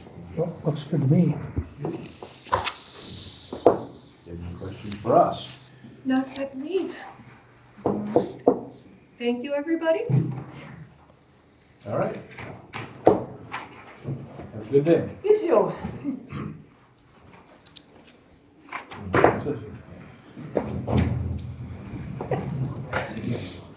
What? Yeah. Michelle does a really good job of filing her own reports and stuff. I mean, we had helped the prior one a lot, but she does her own filing and she does a good job. I think she stands up for herself pretty well too. She does good. Help yourself to a muffin or whatever. If you're hungry. It is pretty good. He's always the first one. These are guinea pigs. Just in case somebody's trying to poison If you wait, they might be gone. I had to keep some back from my husband. He goes, "Did you take them all?" Okay, some back for you. He likes taking them along in the truck. Well, they don't like that. I'm bringing it somewhere else, singing Hallmark, guys. Yeah. Where's ours? I would agree with that. My wife at school, she was always bringing stuff. I don't like this. I try to leave a little bit. Her excuse was your diabetic, so. I know this anyway, so I'm doing you a favor.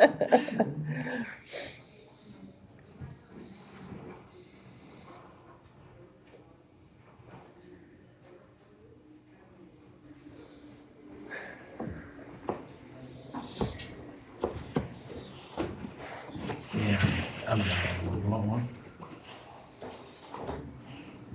For butter?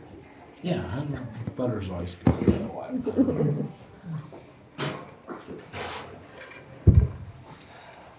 Leroy, you want one? Yeah, I think so. Oh, How yeah. about you, Joe? Yeah. You need a plate? I'm good. She'll probably be back in her office. She always leaves those.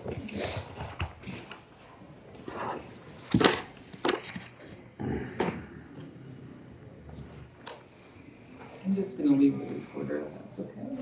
Okay, Would you mind shutting it off if I'm not occupying you? sure.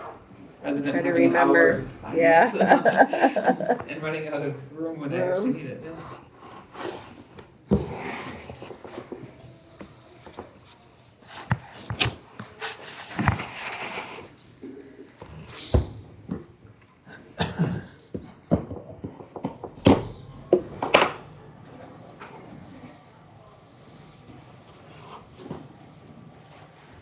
We're back on schedule. Mhm. Getting pretty close to like us, you, in the 15 minutes, that's nice. We Who used to do else half wants hour. this? You do that? Yeah, Mhm. that was not great too. Yeah, for some it's not enough, and Oh, for yeah. others, it's Yeah. too much time. Our public safety meeting the other night went for about 25 minutes. Really? That never happens. Usually it takes longer for you guys to get there than the actual Yeah. meeting itself. A lot to discuss. What's that? You had a lot to discuss, budgets and, Can we use that money that's in that line item for furniture Yeah, I and think- stuff in the jail? yeah, yeah. Probably a good idea. I don't know what we'll get to this year, or if he needs furniture, he should start buying some this year. Yeah. Before June 30, so they can at least use it.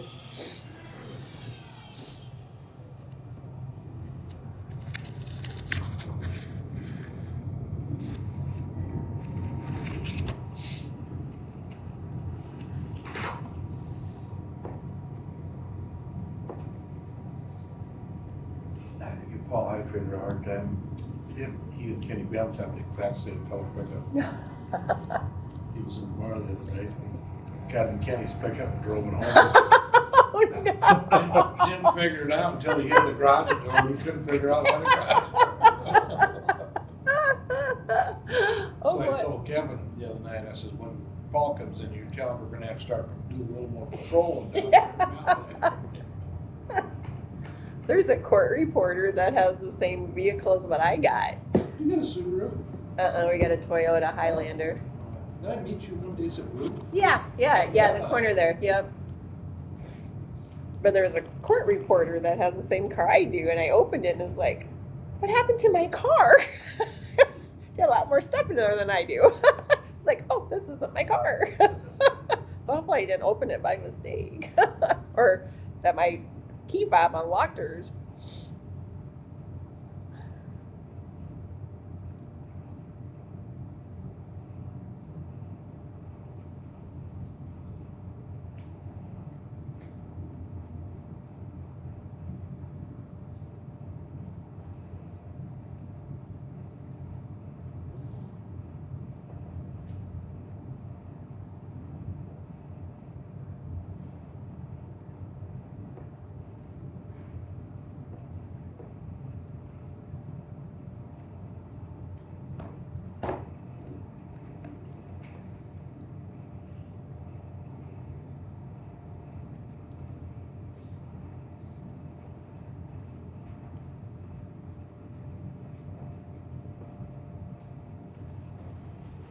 Did you make those, Michelle?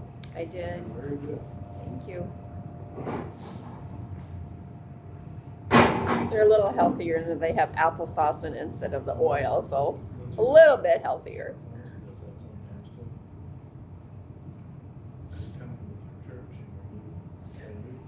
New person now? Yeah. Did I read that right? Yep, yeah, he's temporary, but yeah.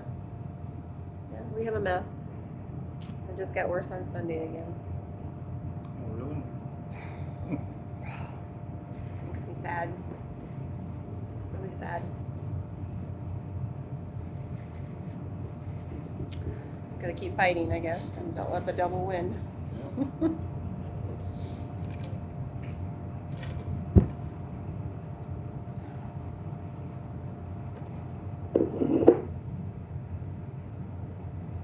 But he does a really, his sermons are really good. Really?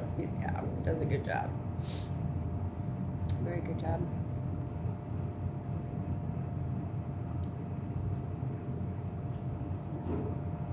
We had Leroy egging too, and he always does a good job too. Yeah. He misses We've his never call. had him. I told Oh. Steve one time we should get him.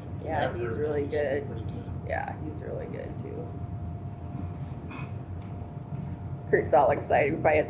Kurt's probably gonna get milk from him because, you know, Kurt grew up in a dairy farm, so he loves that raw milk. And I'm like, oh, not me. You sound like my wife. Ugh. I like whole milk. but I'm not Oh. sure. Yeah. Kurt would do that Kurt would do that. You know how you remember things as you grow up. I worked for a guy that lived a couple miles away that milked. Oh, Like yeah. we'd bale hay and then we'd go in the house, you know, for dinner and stuff. And they'd go out to the milk tank and swash the cats out of there, open the lid and give some out. Yep. And that's what I think about when I Yep. think about that raw milk. Yeah. That's the way Henry Belmo was when we was kids, we'd help the guys to Well, get out of it. Yeah. yeah. Well, that's how Well, Kurt. taste. Yeah. That's how This Kurt guy was raised. Wasn't the cleanest in the world. Oh. The manure might be this deep in Yep. there. There might be 40 cats sitting on top of the milk tank, you know. You know, went out to Nazareth and got her milk out of the bulk tank. That was good milk. Yeah, Kurt loves it. Him and his dad used to fight off the cream on top the next day for their cereal. Oh, yeah, Ugh. cereal. Yeah. Cereal, Not me.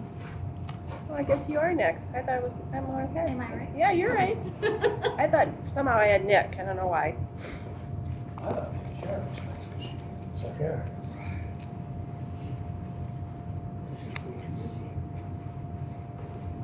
Yeah. Kind of have hers out of order, but she's a treasure, so sorry about that. I tried to have them in order of the lineup, but we didn't do that. Jimmy actually started earlier than he was supposed to.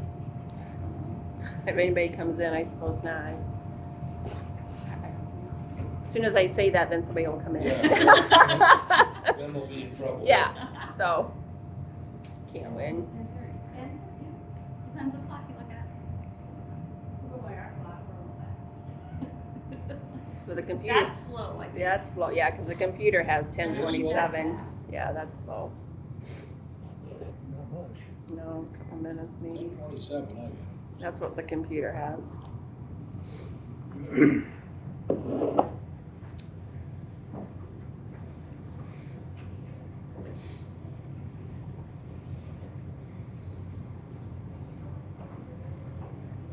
They still don't have a pop machine in here. No, it was a pain. Reggie has pop in the refrigerator and he charges 75 cents, but that pop machine was broken more than it worked. Yeah. It was taking everybody's money and it was a pain in the butt. So Reggie just buys pop and we just pay him.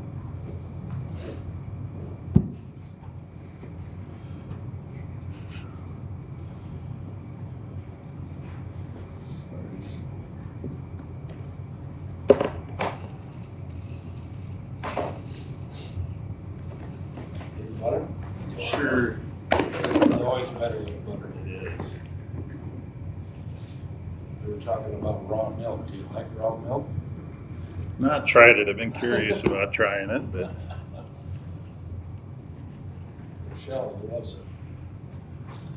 No, I will not drink it. Craig tried, because we worked for a dairy farm when we were first married, and he tried. And I was like, no. Ugh. We used to have it out of the tank. and my Yeah, grandma's I know. Run across the yard. I know. Kurt wanted me to pasteurize it. It's like, I ain't pasteurizing. I'll just go buy a gallon of milk. That's way easier. I'm not doing that. Ugh.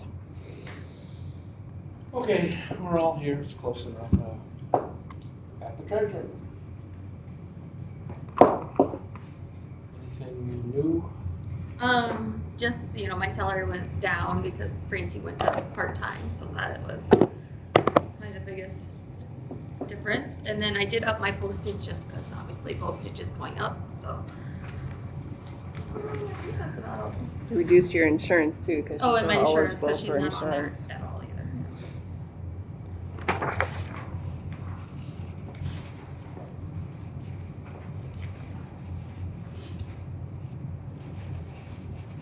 you'll be the example the state uses, they take it.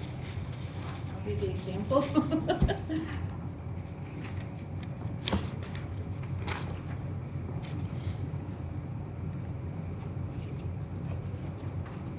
Francie went part-time? She went part-time, October, beginning of October. Yeah, she's here 15 hours a week, so. and flexible as to whenever we need her to, based on our schedule, so. Seems to be working okay right now. I suppose the little one had something to do with that. Yeah. But I grew her for 15 hours, so I'm gonna keep her.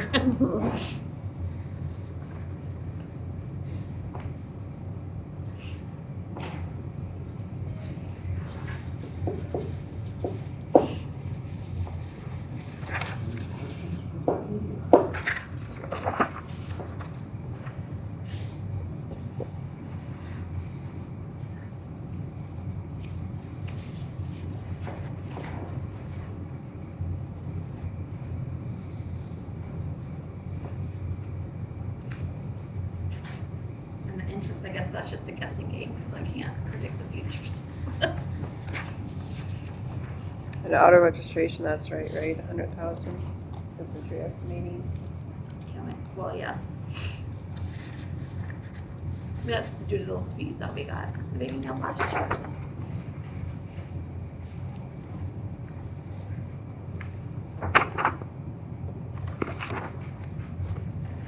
Has your association talked about anything with like the postage now that, No one has. Not since October 1st came around, when everybody's was late because the postmark was October 1st.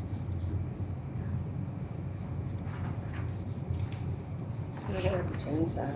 They can go into the post office and get that Yeah, stamp, that's and that true. works, but Or they pay have to. online, Pay online, yeah.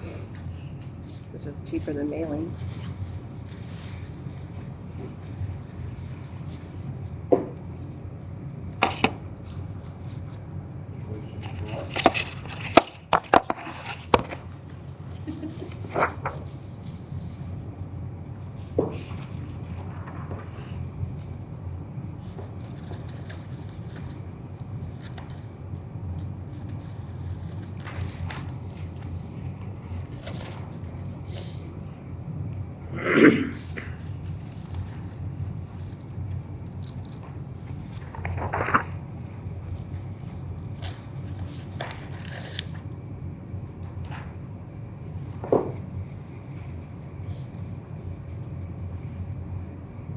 Another simple one. And have all those crazy expenses.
Ours is pretty simple.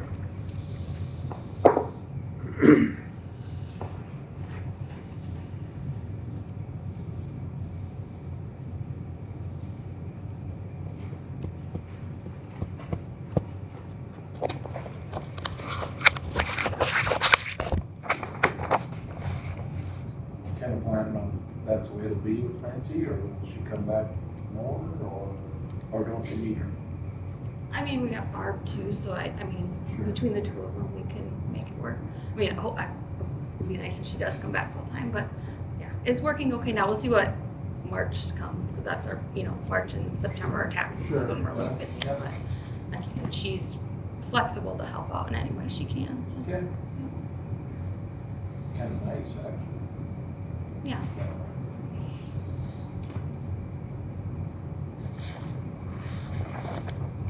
On the schedule to bring Sarah to 85%? I'm slowly working on getting her up to that deputy pay.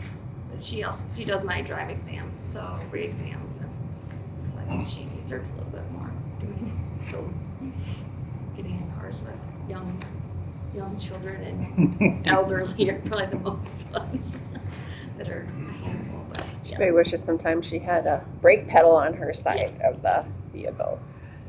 So Sarah does drive tests with anyone that needs to reinstate or has a medical or vision requirement from the doctor. She has to do a drive test in their vehicle.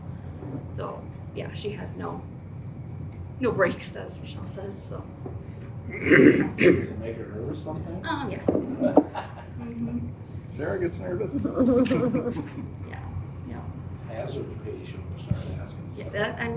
Yeah, it can be quite scary, but at least she just stays in town, doesn't have to go out on the highway or anything like that. Then you'd have to start paying hazard pay. To be the one to tell them, even though the kids have called already multiple times, is there any way we can not issue her a driver's license? But we try to tell them that's your job. But multiple come in and, they know their parents aren't safe to drive, but we have to be the bearer of bad news to tell them. Or the doctor sometimes will also just push it or.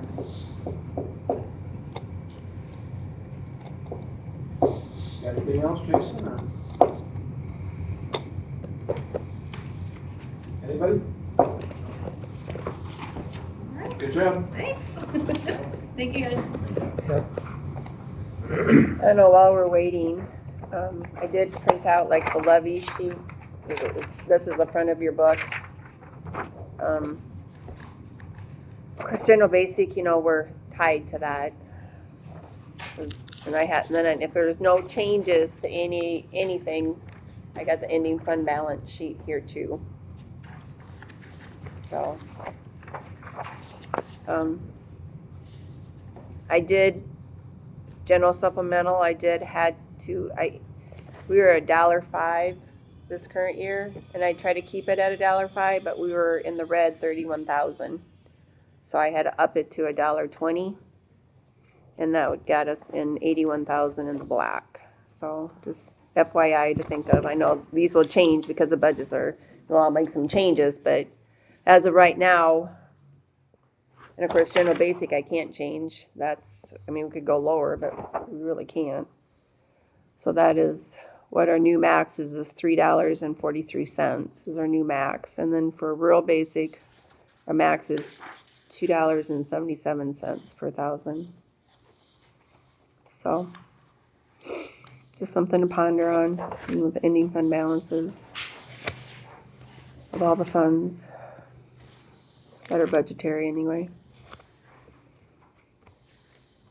General basic with everything, this year projecting 2.2 million, and this year is down to 1.6, almost 1.7 million.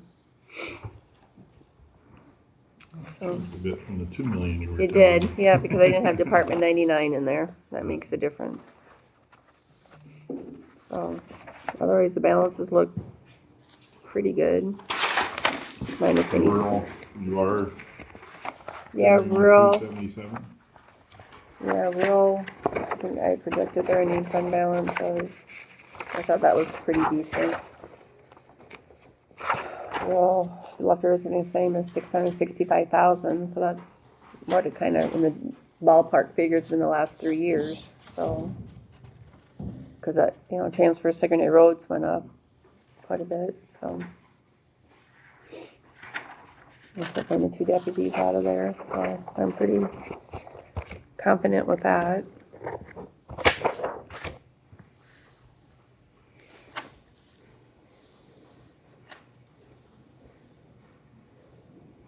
But you are projecting using the 2.77 levy rate for rural max.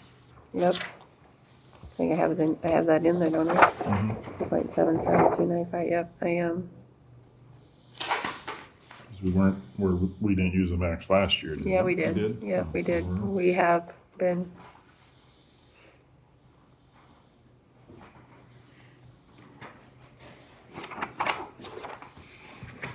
I know I've shared with a couple, I'm scared if Sibley annexes out, what that's gonna do for the rural valuation, like co-op and all of that. I'm a little concerned about that, what that will do to the staff, but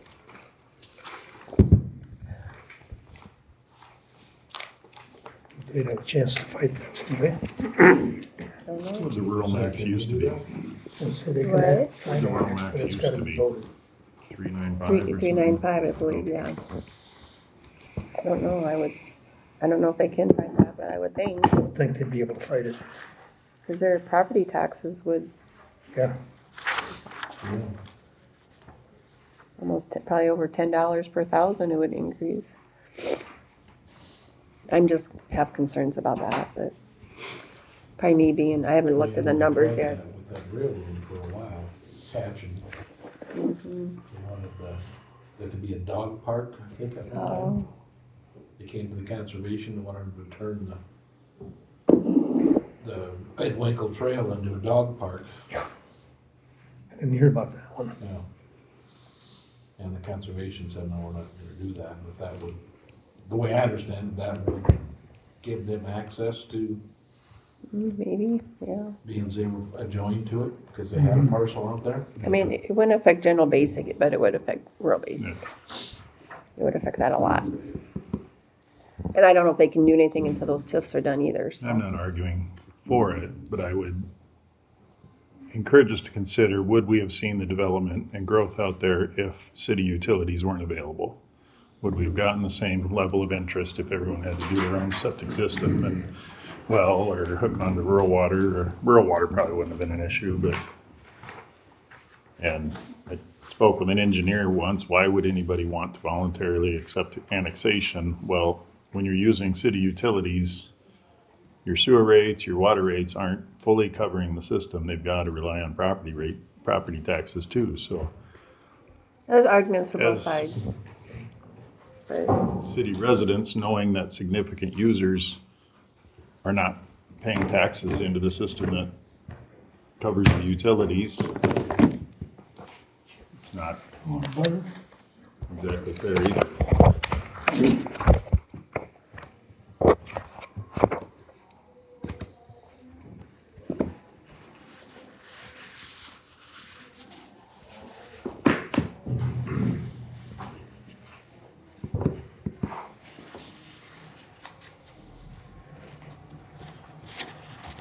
If something proceeds with that, we'll need to be mindful of the urban renewal agreements we have in place and the hotel motel tax. Get a copy of the budget? Oh,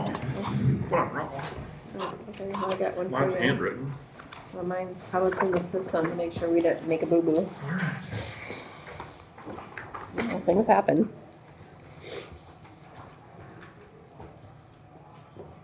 Do I have to wait till 10:45?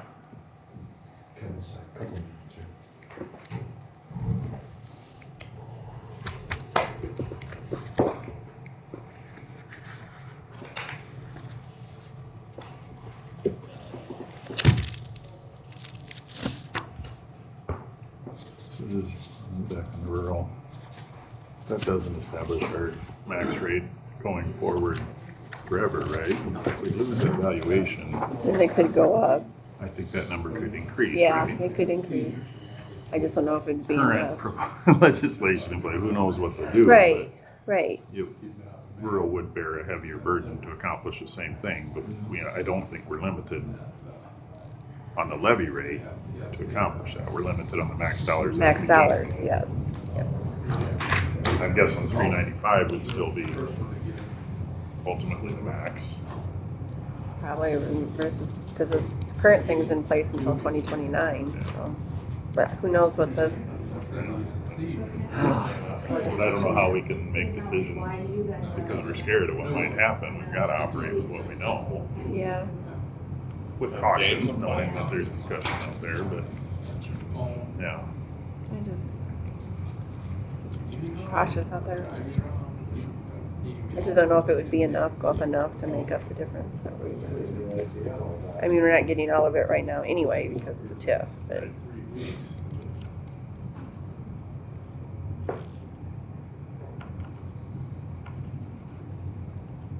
All right. Conservation Weed Commissioner. Your floor. All right. Okay, so go through line by line.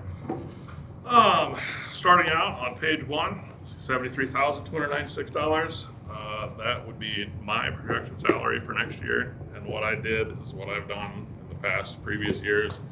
So I take the 3% of my salary, Darren's salary, Matt's salary, take that number, add it up, divide by 3, and that's just what everybody gets. So it's just total number divided by 3. Wages, part-time employee, that is Rebecca, up by 3%. The next one is our 2 nature center attendants that we have on the weekends. Figured 3% for them. The FICA county contribution is the first 3 numbers times 7.65%. IPERS is the 9.44% of the first 2 numbers on that page.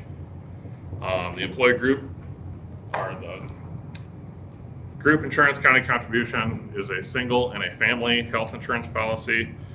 Board member expenses stay the same at $250. Office supplies stay the same at $750. Magazines, periodicals, and books stay the same at $100. Wearing and apparel and uniform would be uniform allowance for myself and for Rebecca.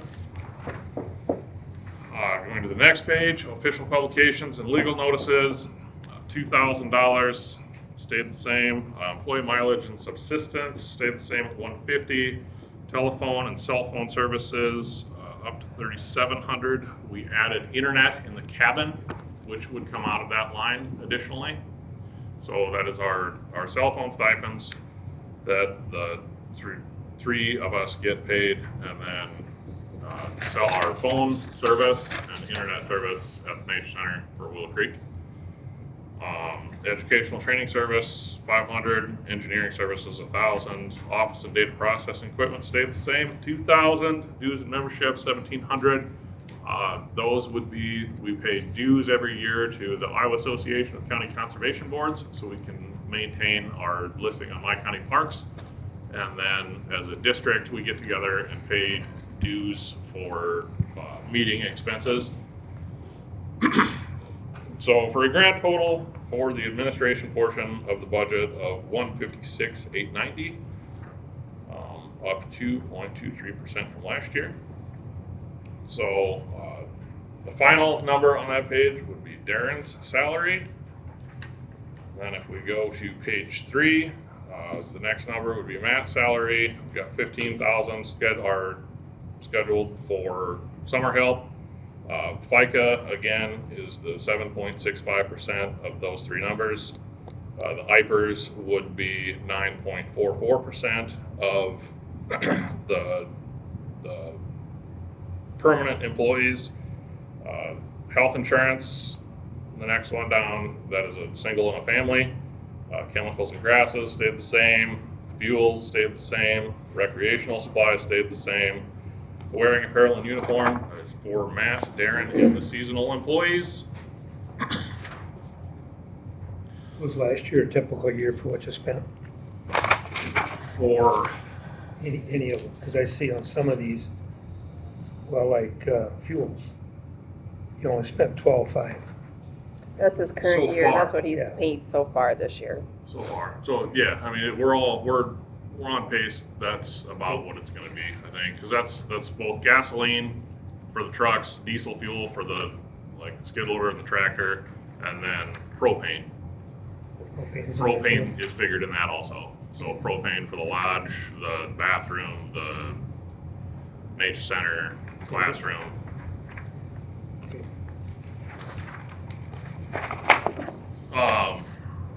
So the one that did go up a little bit is our electrical, light, and power.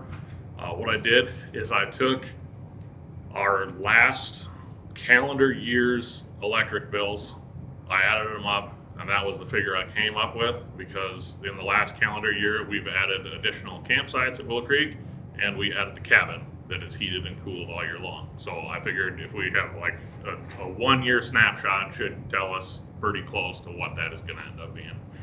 And that is what that figure ended up being. Garbage stayed the same. We got $2,000 for the nature center in case we gotta fix a furnace or air conditioner or something. We got water. That water is divided between Willow Creek for the campground and like our operations, I guess, and then also the Hawkeye Point campground.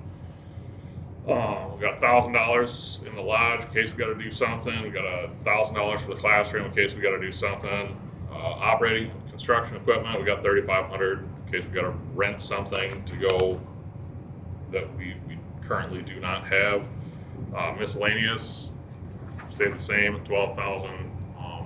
We use miscellaneous for everything that doesn't have a home. Like, for example, we have the holding tank out at Hawkeye Point in the campground. When we pay to have that dumped, that comes out of miscellaneous because there's really no other good spot to take it out of. We got $6,500 for Trout Fest.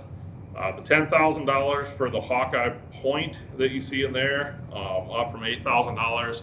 That is just the check that we write to Hawkeye Point as directed by the Board of Supervisors for their camping receipts. So it looks like 8,000 probably wasn't going to be enough. So like that money comes in, we collect them, and then we write one check every year out of that line for them. The $30,000 for machinery and mechanized equipment. We are looking at trading our UTV. It is due, like it's on schedule. It's about time for it to go down the road. It's old enough and has been used hard enough throughout the summers that it's starting to show its age. I think it's a 2018. So, and then also put a trailer of some variety in there, either a smaller dump trailer or like a flatbed trailer with 7,000 pound axles that has the full tilt deck. Something when we're out picking up sticks, we can slide them off easier. Because I told my board, and I'll tell you guys too, we are not getting any younger. Things are getting a little tougher sometimes. So that's for cleaning and painting, $2,000, custodial $2,000, agricultural horticultural services $2,500, environmental education stayed the same. The park improvements, we have that budget in there for the community foundation grants. $1,500 to fix shooting ranges, $13,000 for fixing cars or trucks and maintenance on those. We got the $13,000, which is down from $35,000 from last year. We had a pretty hefty project fixing up one of our shop buildings, so that project is over. We don't need the full 35 in there, so we're back to 13, which is kind of where we were before for parts and other miscellaneous stuff. Getting stuff fixed for a total of $352,105, which is actually down about $4,000 from where we are in the current fiscal year. And then we got $20,000 in the land acquisition trust fund for capital improvement projects. We got $1,000 for our Loaf Memorial Scholarship, $20,000 in REAP for the other just different capital improvement projects. For conservation land acquisition total of $41,000. Total numbers would be $549,95, down $1,500-$1,600. Questions on that portion? Do you have comparisons or supporting documentation for the different positions within the conservation department to justify the increases for staff over your decreased increase? I don't know how to say it better or differently. The board's identified to shoot for 3%. You're going under, and the other employees are going over. Money's the same. Is it? I understand that, but how is it comparing to those positions across the state? I've said in past years, I'm worried that if and when you move on and we need to hire a conservation director, well, somewhat artificially keeping your salary lower, is that going to hurt us when that position needs to be filled? And how do the other two compare with what those positions bring? It's really hard to compare apples to apples statewide. Like there are 99 different conservation boards, and all 99 of us are different. Like the director of Woodbury County makes $150,000 a year.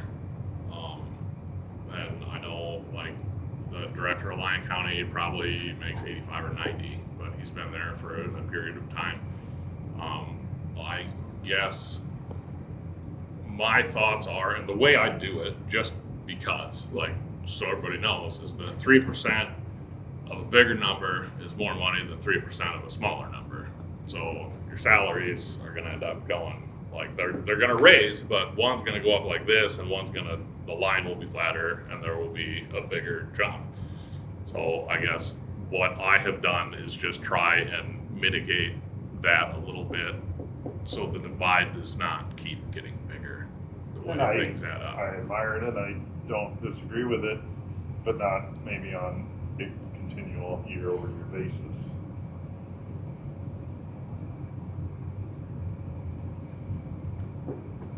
Would we be better off just do it to a flat cash amount raises instead of percentages, just a dollar amount?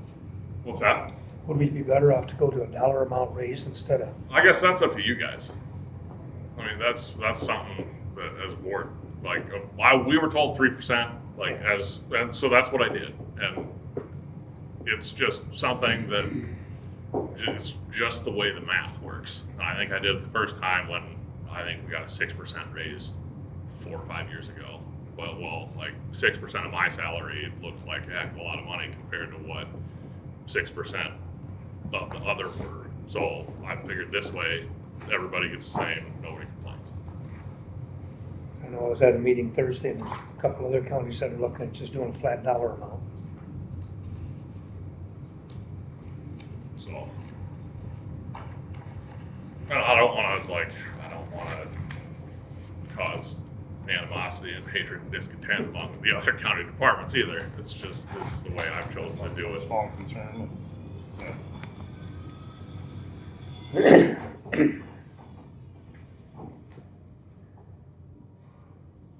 But when the day comes that something happens, it'll bite us. But whatever. Why would that bite us? Because his wages would be lower to get somebody else in, we'd have to raise that wage quite a bit. I can agree with Nick, it might be and it might not. Yeah, well, I don't mind what he's doing, it's just, it could end up biting us in the tail end. So And does an annual review and employee performance warrant that approach? But anyway, we're at the revenues. I gotta find a close binder here. Okay, revenues. The other state grants and reimbursements, $5,000. That would be the community foundation grants. That means money where successful goes in there. Where unsuccessful, it does not. The next one, interest on our land acquisition trust fund. This one was not on my worksheet, which is why there's a line through it. The interest, so there should be a little interest there from the REAP funds, I would assume. How much do you think that would be? It's probably there, it's probably, Unless I missed it. I don't know. So I would think that probably $2,000. Okay, I'll add that then. Land, that would be our land rent and other land use that we end up getting throughout the year for various properties. Willow Creek camping fees, I bumped that up from $16,000 to $18,000. As you can see, we are already up to $13,155 for the current fiscal year for camping fees, which is a good thing. And we'll have more coming as we open up things. Hawkeye Point Campground, we've already hit our goal for the Hawkeye Point Campground for the current fiscal year, so bump that one up a little bit too. Buildings for the lodge, So in the previous fiscal year, it appears that I put the lodge and the cabin together. And what I have done this year is I split them. So the $2,000 for the number would just be reflecting the lodge revenues that we would get. And the next one down, $10,000 for the cabin rental fees. And we look pretty good on that so far for this year. $1,000 in donations, $1,000 for reimbursement for private services. REAP is a check that gets written by the Iowa DNR, but that number depends on what it gets funded at the state level with the gambling revenues. Fuel tax refund, federal share, $500. Boat certificate of title fees, $150. Our dividends, $2,000, and then $1,000 for donations for the county environment and education. I do not believe we will be receiving a gravel mining check for this year, which is why there is nothing in the second to last number there. For total projected revenues for the Conservation Board for the next fiscal year of $117,150.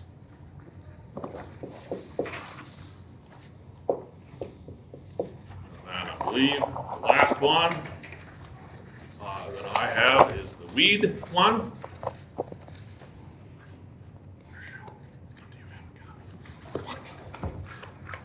And I believe everything on that one is staying the same.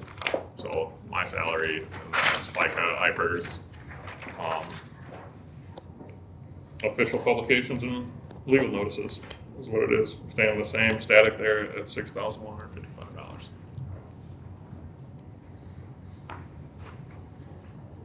Any other questions from Nick?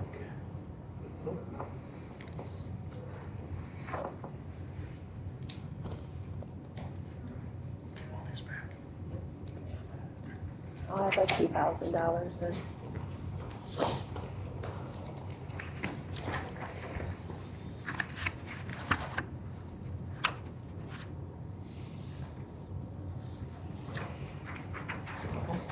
Anything else? All right.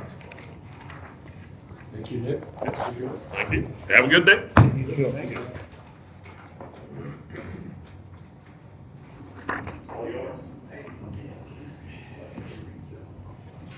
Yeah, it is kind of nice. You next. Hello. How you doing? Good morning. Good morning, how you doing? I said, are we that bad that it took two of you? Who's that? Are we that bad that it takes two of you? No. Well, just if you have any questions on equipment, Mike always knows more about equipment than I do. So. We're ready for you. Okay, I kind of gave you guys a bit of a narration, similar to what I've done in previous years. Overall, on the revenue side, my revenues are pretty much more or less static this year. I think they went up by about $60,000 to $80,000, not very much amount. Property tax revenues fairly low increase, and so was the state shared revenues that we're getting from Iowa. So that program's about $5 million. Office staff wise, there's really no change there other than I'm putting probably more hours in for the part where the road crew members function as technicians. At that time, they get paid that extra $3 an hour. Judging by how the budget was going this year, it seems like I didn't program enough, so I programmed a little more for that. In the road maintenance category, one of the big things we're going to be doing is mining gravel again. We're actually, in this fiscal year, mining gravel at Thomas Pit. We're going to also have to mine gravel in the next fiscal year at Line and Pit. And we're going to purchase some gravel from the operator up near the Peters Pit for our use as well. A lot of that's just the gravel that we used up a whole bunch of during the flood event. For the most part, the gravel that we quantified that we did use, FEMA has reimbursed us for that at the 85%. And actually, they were reimbursing us that at the retail rate for gravel, not what our actual cost is. So actually, kind of covering all the costs of that gravel. You know, even with the 85%, we're taking 85% of a larger number, so we're doing okay on that. We also, the snow and ice budget is pretty much staying the same at around 300,000. We got burned really bad that first year I was here. Some of the previous engineers had kind of taken some of the easier winters and trended the budget item down. I keep it up higher. If we end up not spending it, then that just kind of gives us more money at the end of the year to buy pipe and things like that, stock up. We're also continuing with our restriping of 1/3 of the county a year. I started that a couple years ago. This will be the first year where we're actually now starting the cycle over. So now we have hit the whole county over the last few years, and now we're basically on a restriping regimen. Equipment-wise, we don't have to purchase any trucks this year because we got 4 new trucks from the fire. So that's kind of allowing us to take some of that budget and will be put into buildings later. But in terms of equipment, we're looking to purchase the last 2 folding V plows for our maintainers for the primary machines. That allows them to both V-shape the plow for just blowing out gravel road snow, or they can turn it backwards for a pusher, or kick it off to one side. So makes the maintainers much more functional. The Harley rake is a device used for shaping and tilling up the final dressing of slopes for better grass seed growing. We have been renting one the last couple years, and they do work very well. The snow pushers, those are actual purchasing implements as opposed to building. We have built a couple of makeshift ones that we use with our front end loaders for pushing snow way out the intersections out in the country. These 2 snow pushers, though, however, are ones for a loader and ones for a skid steer. They're for more for pushing snow around the yard than actually out in public. The disc mowers, we're pretty much running to the point where it's time to replace those. So we're going to replace both our disc mowers and trade in the old ones. We're looking to replace our rubber wheeled roller. It's a very old piece of equipment to the point where we can't really even get parts for it anymore. So we're looking to just replace that with a used one that's not for a new one. And then the other 2 items I have italicized: an oil distributor and a steel drum roller. That would be taking us beyond what our current capabilities are. We toured up in Lyon County and looked at how they did some of their road maintenance, and what this would allow us to do is some more slurry leveling and minor asphalt leveling of ruts, and especially longitudinal ruts. Currently, we outsource that to contractors. It's fairly pricey to do. We figure that by spending this money now, we would still have to, of course, buy asphalt at a plant and get it delivered. But this would allow us to, I think, over the long run, save a significant amount of money on road maintenance on some of our older roads. With the lower equipment budget, that frees up more money for buildings. We've been talking for a couple years about a cold storage building. So this year we're looking to pull the trigger on that. That would be on the Sibley South Yard. We have estimates that put it under 300. We're going to budget it at 300. That will require us getting property from the city of Sibley. Right now, the South Yard, half of that yard is the city of Sibley, even though we store all of our stuff on it. When the railroad turned that property over, after they tore it out, it was actually given to the county. Several years later, county engineer gave the land to the city so they could put in the bike path or the walking trail, but they didn't redo any of the legal descriptions. So aside from what was needed just for the bike trail, the city got everything that used to be the railroad property. I don't know why it was done that way, but I've been in discussions with the city to get back the part that's not the bike trail to the county so that we can put in our building. They've been pretty good with those discussions so far. Drainage assessments, there's no major projects, so that's just our normal type of assessments. Construction, so we have 2 bridges. We got the Poet Bridge that we've been talking about, and that's actually going to go out for bid this month. That's the one that's going to be paid back by FEMA. It looks like the state has up to 50% and possibly up to 75% of the award can be pre-authorized by the state, so I'm going to work to do that so that we're not putting all that cash out and waiting for it to come back.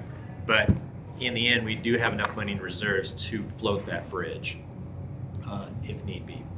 And then the F10 bridge is that one south of Sibley that we've been waiting for the grant with the state.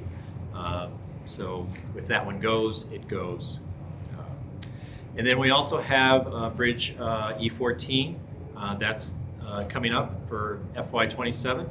That's the bridge on Northwest Boulevard by the VFW. So that's been in the program for a while. We're going to move it from F29 to F27 to try to get it done before the asphalt project that's coming in that area, so it's easier for them to pave the new asphalt up to that bridge. And that would pay for it with HVP funds from the state as well. Over time, between the the money that we get back from the fire, the money we get back from FEMA, related to money that we put out and just we don't ever really spend our entire budget each year. We budget, it doesn't actually always get spent. So over time, the reserve fund in the secondary roads grows. So at this point, I'm looking to take some of that reserve fund and do 2 small projects in the various cities. The first one is Olive Avenue here on the west side of town, where we did the bridge a couple years ago. That pavement is pretty much shot from the bridge down to the city dump. I've been working with the city to do a joint project because the right-of-way line goes down the center, so it's half ours, half theirs. They are looking to also program this. We're looking at a cost of about $300,000 to rip up and replace all the asphalt, and we would also extend the asphalt up to the bridge. Right now, from that last intersection of the bridge, it's millings. Just south, not north? Not north. North of the bridge will remain gravel, yes.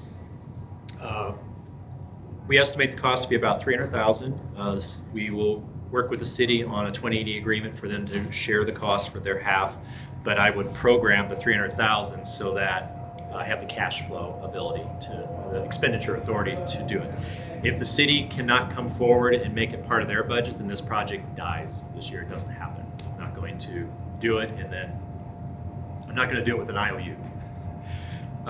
The other project is 3rd Street in Ashton. That's from the bridge over the Otter Creek.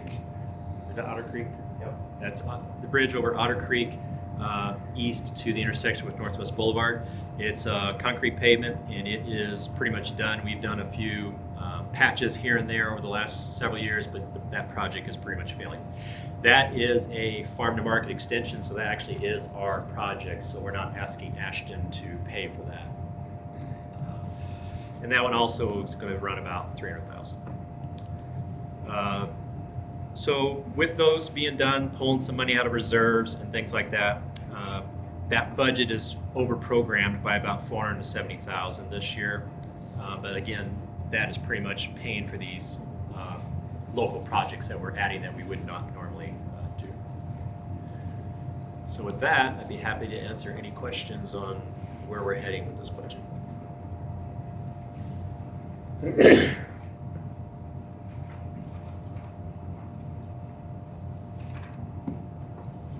a couple times with the new trucks on hand and not needing to budget for that, how are we addressing that they're gonna cycle out roughly the same time versus staggered? Well, what we do is we will rotate them down into spare trucks and things like that over time, depending on the mileages and things like that, so they shouldn't all come due at the same time.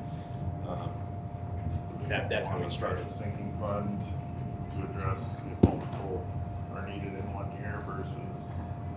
Well, we would always, what we typically do is we budget a truck 1 year and a maintainer the other. So that's just alternating between that. In 2 years' time, I don't really see some of these projects like we're doing right now. So I don't see us having that problem, but I mean, when we rotate a truck down, it generally lasts another 5 to 6 years, or more than that, 10 years, or our oldest truck right now is a 1999 truck. So we can be very flexible once it's taken out of being a primary vehicle and use it for many years to come.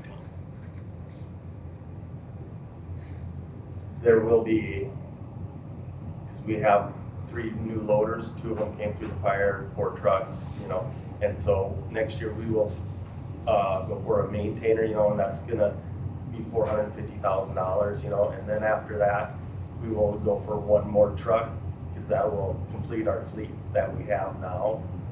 And then we will drop those others, and then that'll only be 4 years, so we should have a couple of years left before we have to start replacing trucks. So like in the next 3 years, 1 truck and 1 maintainer will be our big ticket items in the next 3 years. And so then after that, After we get past the 99 truck, what's the next oldest truck after that? then we're O2s. We have some O2s. O2s and then 15. yeah, 06 and then a 15, so.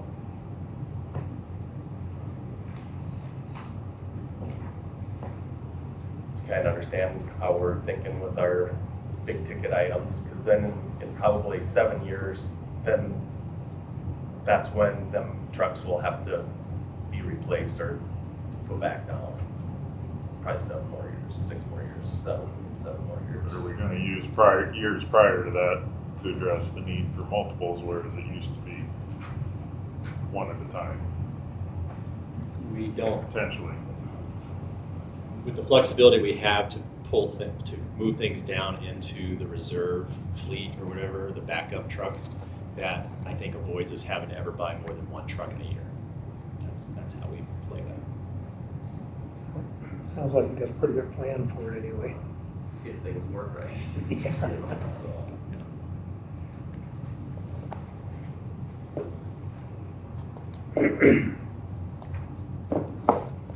other questions for Keith?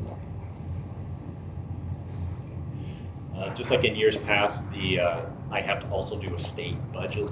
So I will prepare and have the state budget basically identical to this. So at some point, that will have to be approved prior to the overall budget, because they've never changed the deadline on the state DOT budget, even though they've kicked the main budget back, I think is how it works.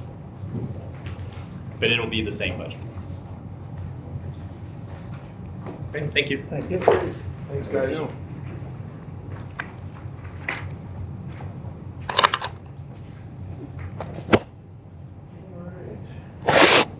General assistance? Yeah, Lori's not coming in, but I kind of talked to her about her budget, so I can kind of go over that. The first line at 2,500, that's kind of what we paid O'Brien County for any DHS services that comes. So they have their office in O'Brien County, we pay them $2,500 a year. Salary for Lori, that's a 3% raise for her. She gets paid monthly, and of course FICA and IPERS. Lori does an excellent job trying to find other resources than trying to use county funds. So the primary treatment's the same, and See, there are very few counties in the state that take the same approach Oh. that she does. yeah, for sure. And prescriptions, the thing that we probably would use the most is burial expenses. But other than that, she doesn't use a lot of her budget at all. She tries to find other resources to do that. So when she retires, I'm not for sure what that's. She tells me she's getting closer every year, so I don't know what that means. You know, you can reach her by phone. She came back and did it for a while. You know, a lot of times the applications come to my office and then we forward it on to her, and then she goes from there. So usually they come to our office for the applications. And you know, right now we pay only $1,200 for direct cremation. I'm not for sure how much longer that's going to be sustainable. You know, cost goes up every year. So that's what we pay for a direct cremation. I think the funeral home said it cost them $4,900. So for a direct cremation. Is that burial expenses then? Yeah. Any this year? Not yet. There might be one coming that they might appeal it, but they haven't yet. So they were denied, but they might appeal it, so we'll find out. And that's a board decision, so that might be coming or might not be, I don't know, so. And then, I don't think she has any revenue.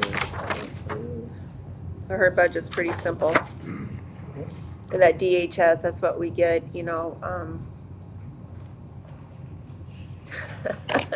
that one company that we hire, drawing a blank, that comes in and does, they do an audit and we get reimbursement for DHS and stuff, and that's that $9,000 revenue that we get. Jeff? Cost something services. Yeah, Cost advisory yeah, services. cost advisor, yeah.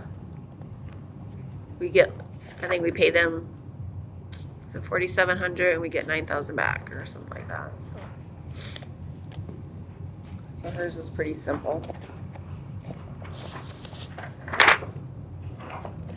We just pay her monthly, so. She does a great job. I don't know what's gonna happen when she retires, but I guess we'll worry about that when that day comes. But we haven't used general relief dollars in years besides burial for the most part. No, yep. Rent, I saw we did last year, but she does an excellent job trying to find other resources.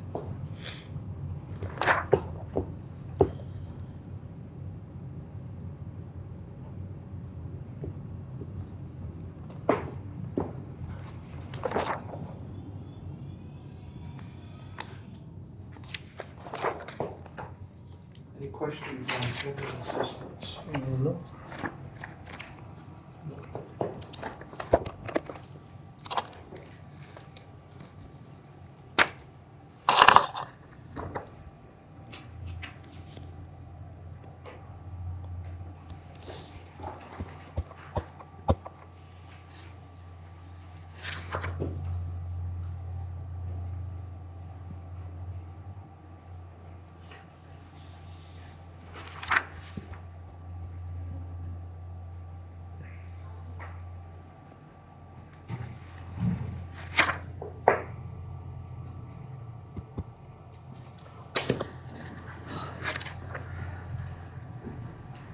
I have to say, so far, everything's going pretty darn smooth. Yeah.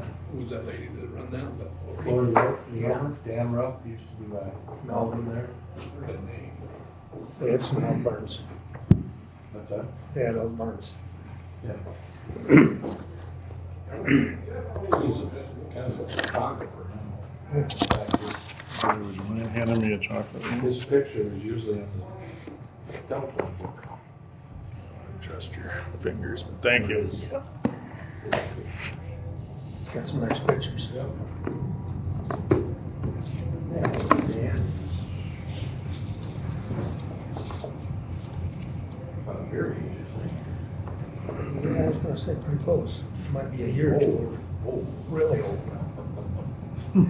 Walks with a crutch. How old are you? 74?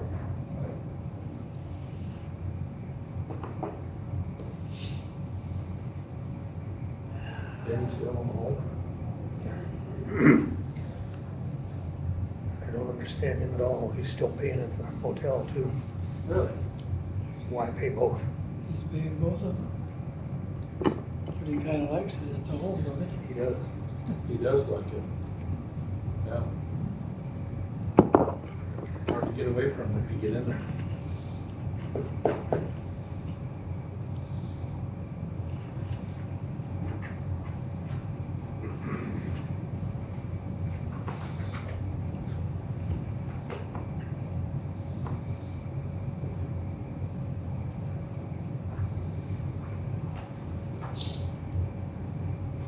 I was just looking for the jail site too, and that isn't changing a whole lot either.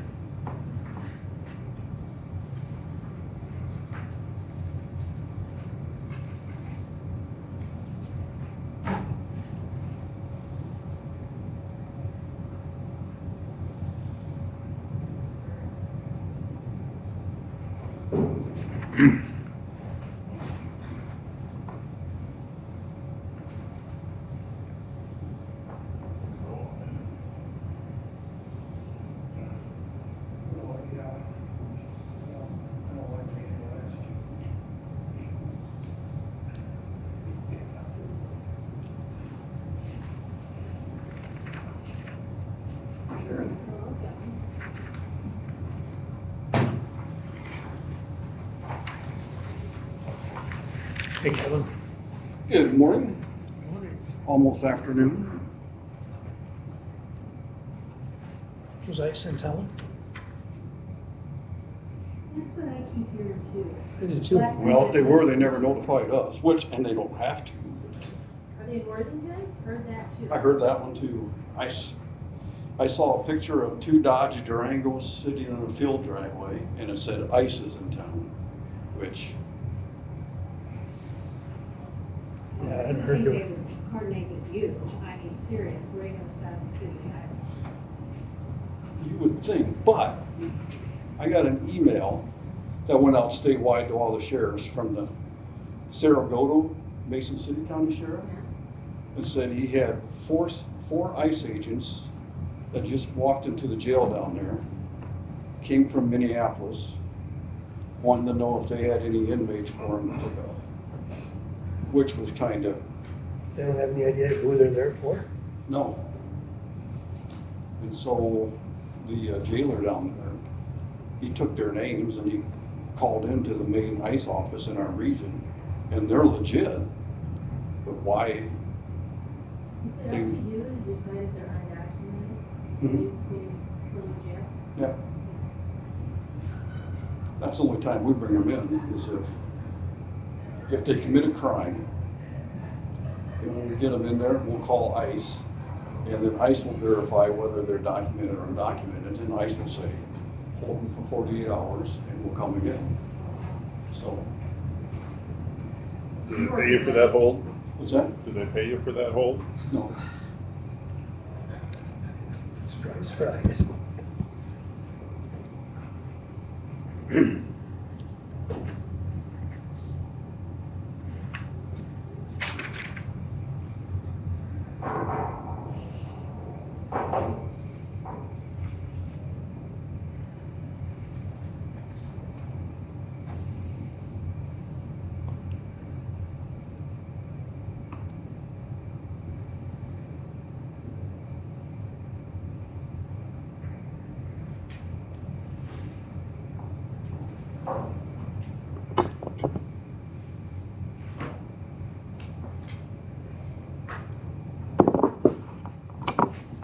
you get a copy of the budget? Not to print it out. Okay. You go, sir. Make sure I didn't make any boo-boos. I can read my chicken scratch better than I can. Yeah, those readers come on important every day.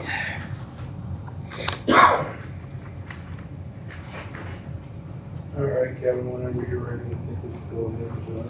Yeah, it's only $42. Well, there's Yes, perfect. not a whole lot of difference other than, Okay. of course, wages and technology. But I would like to direct your attention to, and I'm just seeking your approval, disapproval, your advice on page 3. If you go down to the last 3 lines, or forget about the last line, the 2 above that, they increase substantially. I increased them to 50,000, so that's about $100,000 increase. And I'm not saying that, and that's going to be for furniture,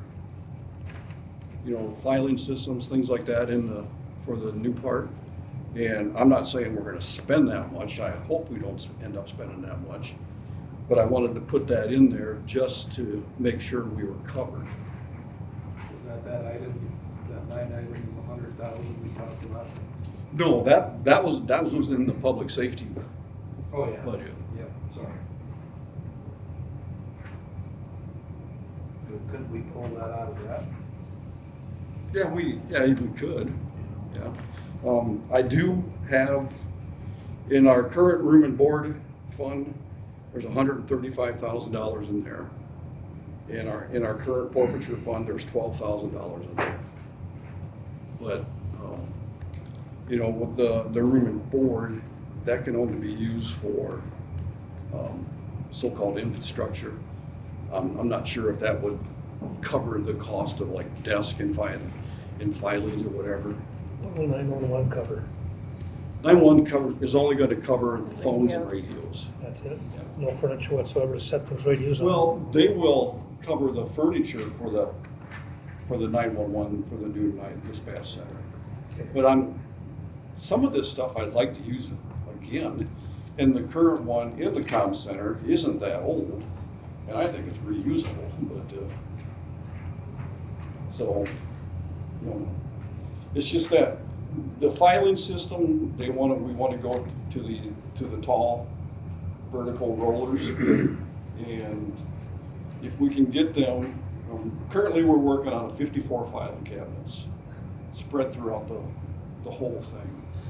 And if we can get that system, and right now, John's got them down to 59,000 for that, and that would take care of all of our filing needs for a long time. The only reason I'm saying this is I know 911's got money. Yeah, and you know, part of that money is gonna be used Yeah. to do the move and everything, so. But, yeah, as far as I know, the 911 can only be used for the radios and anything within the comm center itself. That part I knew, but I just was wondering if you could put the desks or the tables to set it on, that kind of stuff. Yeah.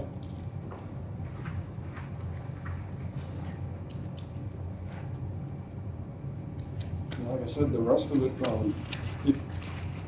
that was a $100,000 increase. If you take that out, which would have been a 20%, if you take that out, then it's only an $8,000 increase from last year's budgets.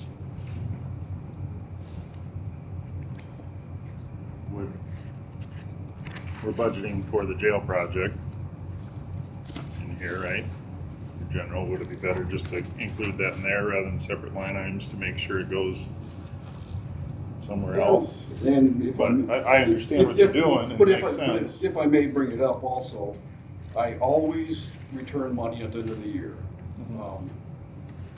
And somehow I have no idea when that money is returned, where it goes or what happens to it. But if we can somehow earmark that money that's returned at the end of the year to be used towards that kind of stuff, I don't know, so. Well, since it's all general basic, it just goes in the reserves. It's not any different than any other offices. It just goes back into the reserves. I have no idea how that works. Yep, it just goes back in. But I guess I should have, we're not to that yet, but I increased the utilities like 10,000 for the jail. I don't know if that's even enough. I mean, I don't know what it's gonna be.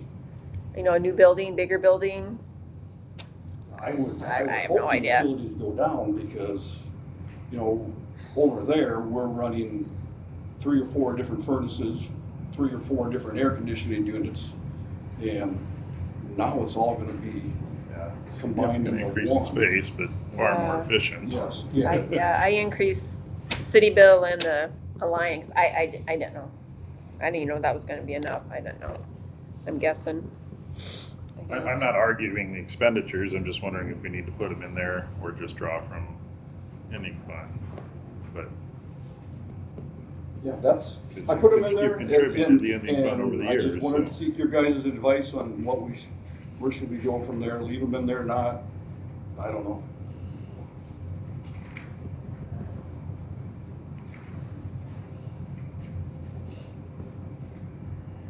And then, yeah, just bookkeeping, rather than it being part of that project and putting it to those lines versus identifying out to these separate lines. I guess that would be a question more for your office, Rochelle. Yeah, it doesn't, I mean, You do have, back to public safety, you do have that 100,000. Yes, that's in there. A separate line, I mean, Yeah. that could be used for this 50, whatever you got here, 59,000. 2 line items. Yeah, it's, that 100,000 is in there, so. Just throwing that out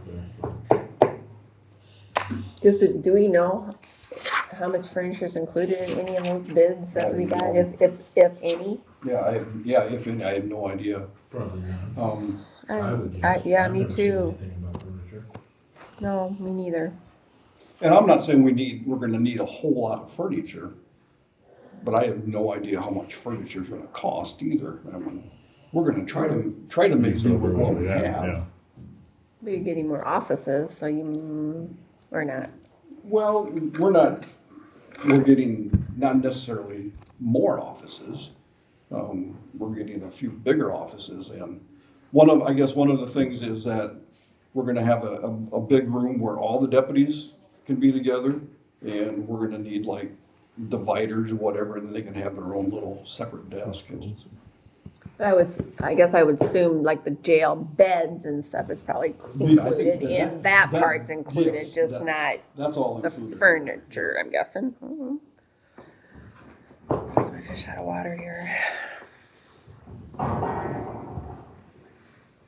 Any more comments, suggestions, questions for Kevin? I guess we can do whatever. What's that, 55? Did John indicate last week that 800,000 to be safe, that he said that should have addressed this, right? Yeah, that's what he said. I guess I'm just hesitant to double budget for it. Yeah.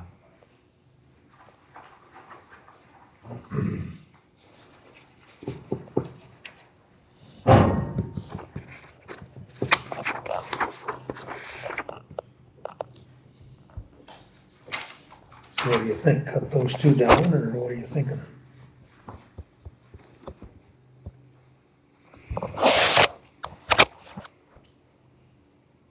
I personally think it'd be better just to include them, or consider them included in the jail funding budget. Well, this is a jail, but you're thinking more courthouse, where we pay everything out of. Yeah, where we've been paying for that from.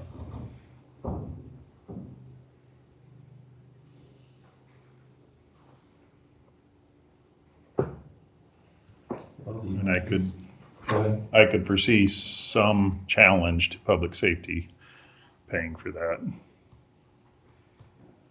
I would think there might be those out there that would say that's not what public safety should be paying for. Anything related to the jail, but anything related to public safety, yeah, because the jail needs to come out of general basic. That's not a public safety. Yeah, and, you know, between the jail and public safety, you know, everything there is the jail. You know, that is no longer, you know, when the house comes down and we're not using it anymore, that's no longer the jail. That's gonna be a public safety administration office is what it is. If that makes any sense to you.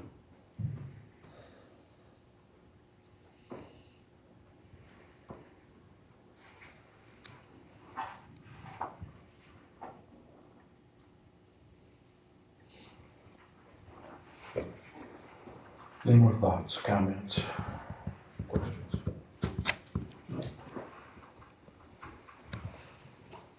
So do I leave it? Do I change? Yeah. What would you like me to do? Leave it in there? Get it out of there?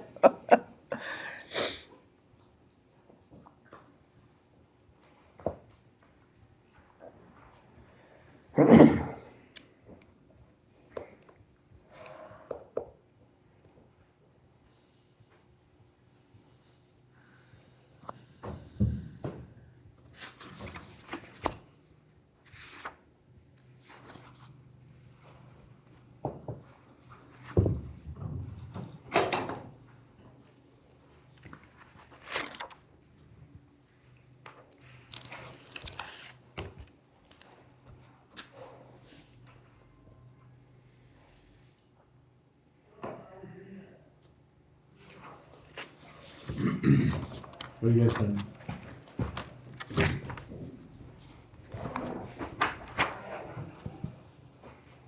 Or just cut it down to 50,000, put 25 in each one. I don't know. I have no idea. And you know, we'll have to be adding a couple more computers and TV monitors and things, but that's not, them aren't that big of an expense, but. Could that come out of, 911? that kind of stuff? You have to ask Corey, but I don't see why not. Okay, I'm just- Yeah. 'Cause I know there's money there. Yeah. in the way the talk was down in Des Moines, it's either get it earmarked and Use it or tagged they right take now. it from us. or Yeah. they're gonna- or we're Use it or gonna lose it. That's so frustrating, because it's only earmarked for certain things, and when you're a We can't small use it, but they can county, dip it. Yeah, that's right. I mean, Can't even use it for the wages for the guy running. no. Well, it's kind of like the room and board fund we Yeah. have. You know, you can only use it for certain things and. That's the frustrating part of all of it. Yeah, it's like, it's supposed to run for nothing. Just earmark that and talk about it again, or think about it? Or do you wanna do something today? I'd like to see it pulled from there, knowing we're funding it, but just not there.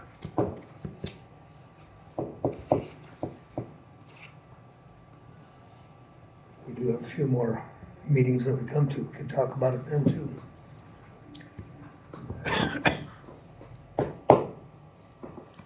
Because Kevin's got all kinds of time where he'll come over and talk to us. All kinds of stuff.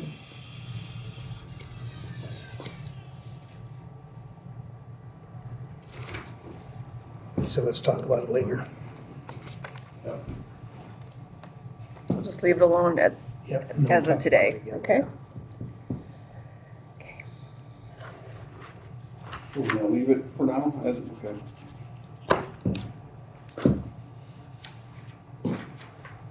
Okay with everybody? No. Okay, well, if there's nothing else, That'll work. I guess that's it, That's Kevin. it, all right. Thank you. If you don't mind, I'll share a few stats with you. For 2025, we answered 331 incident reports. We arrested or filed charges on 170 people. Covered 96 accidents. We served 409 paper services. We had 161 calls for service, which means ambulance, fire, welfare checks, car lockouts, whatever. 949 traffic stops and 643 citations and warnings. And we were down to deputy most of the time, so those stats should only go up this year. If we could, and we're fully staffed right now, other than our casual part-time deputy. We're fully staffed with everybody right now, so, which is a first for good. Yeah. All right? All All right, Kevin. thank you.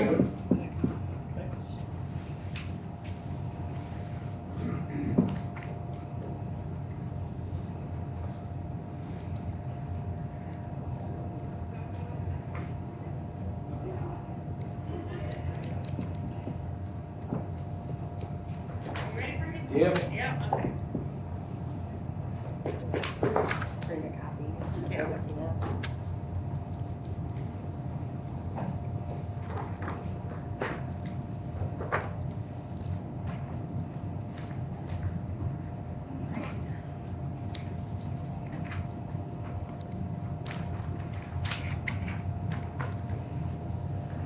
I'll just start over on the budget side first, and then I'll cover some information at the end, unless you'd like me to do kind of an overview of what we're at right now in the office. Do you have a preference? No? Me either. Okay, we'll just go through. So, obviously, we spend all of our dollars down throughout the year. So $140,000 last year is what we had requested. Spent that down, and then hospital covers the remainder. So looking to ask for the same amount this year for level funding from the county, if possible. Going down to immunizations, as far as we know, we'll be getting the same funding this coming year, but as everybody here probably has realized in the news that there's some schedule changes with vaccines coming up. So last year we spent every dollar of that $770 very quickly before switching over to county funding.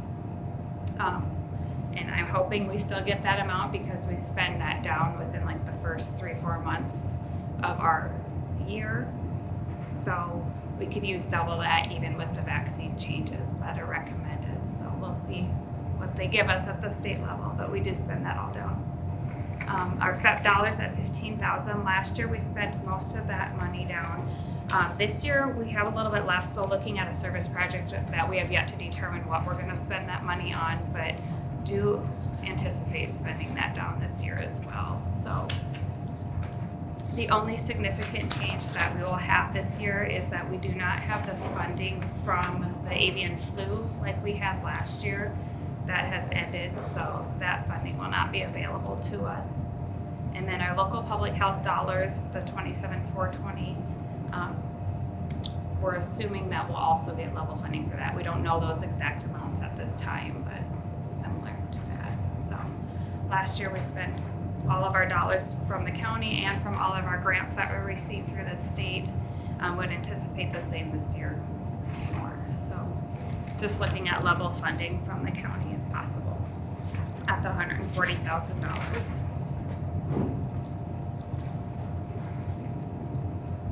So the 140 is just basically just county dollars. The rest that she gets is grants. So it comes into our office and then we write a check out.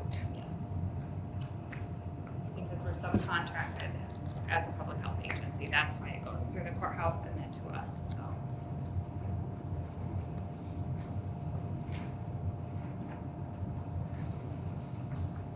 I did bring a program trends graph if anybody would like to look at that to see kind of where some of our larger programs are, where we were last year compared to where we are, like our midpoint this year. If anybody would like to look at that, that's available. If you have any questions.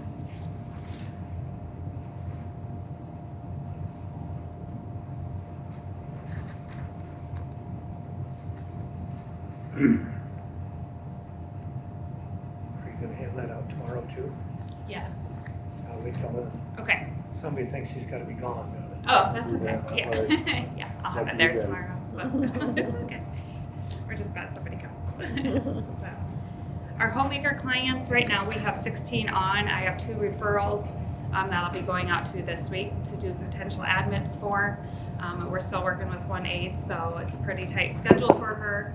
Of those, 7 are county funded, some are Elderbridge funded, and then some are private pay in county. So we do a financial data on everybody that we go out to see to kind of see based on our sliding fee scale where they fall for a percentage of what they pay privately if able and what we bill to the county.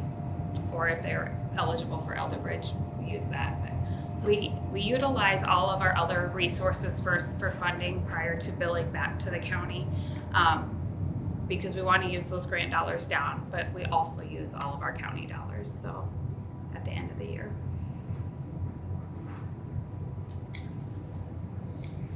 We have had an uptick in resource navigation as well, which is really where we just kind of help families network and find the resources that they need if it's something that we can't accommodate out of our agency. Just a little of everything. We have behavioral health in our office, but it doesn't always meet the needs of those in the county. So we resource out for that. Housing situations. We had a family that wanted to move back to Guatemala and just was looking for resources to help them with that. So all of those little situations take a lot of time and resources, and we really just have no grant funding coming in for that. So a lot of the dollars that we get from the county also goes back to resource navigation to help those people with their encounters that they need. So. Anybody got any other questions for me? As our population ages here, do you see the need for down the road for more funding? Yes, I do feel like we will for more funding. I can see it from various aspects, not only from the population, but we have ECI changes that Jeff is familiar with and knowing like, are we going to be able to continue to meet the needs of the ECI board being such a small county and the financial costs that's associated with that. So is there a potential down the road where we would ask for funding where we can still provide maternal child health services within our county, that we could change the program to 0 to 6 months instead of a full year to still be able to help out in those crucial months, but not necessarily need the full year, because it is harder once families go back to work to continue with the program and meet those families. as required by the ECI standards. So that's something that we've thought about for the future. You know, is that something potentially that we may need help with? So, but yes, with the elderly as well, we are seeing that more want to stay in their home, which is good. We like to do that. We like to keep them there safely. So with our assistants, a lot of times, is there another program which we don't do currently, we don't have staffing for it, is we've had so many calls and requests for just respite care, where we don't have an adult daycare in our county, so the need is out there where they just need somebody to sit with their loved ones so their companion or their significant other or family member can go off and just, you know, run errands and such. And it's not always safe for that person to get out and about as much as the companion. So that is another service that I would think about in the future that we could potentially provide. And that would be at a level of just like a CNA or a community health worker versus a registered nurse sitting in the home with them at the time, just to limit the cost of it. But How's that ECI gonna turn out?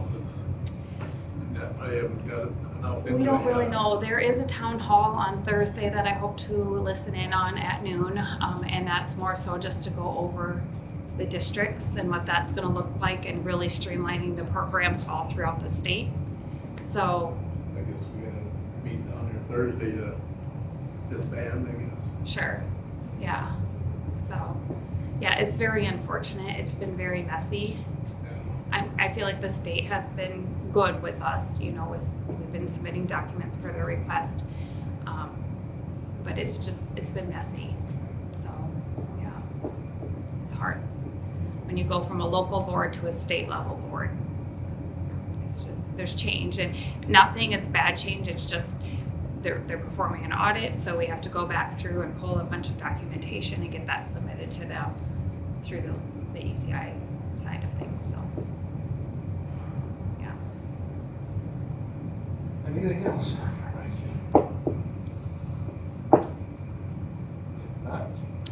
Thank you.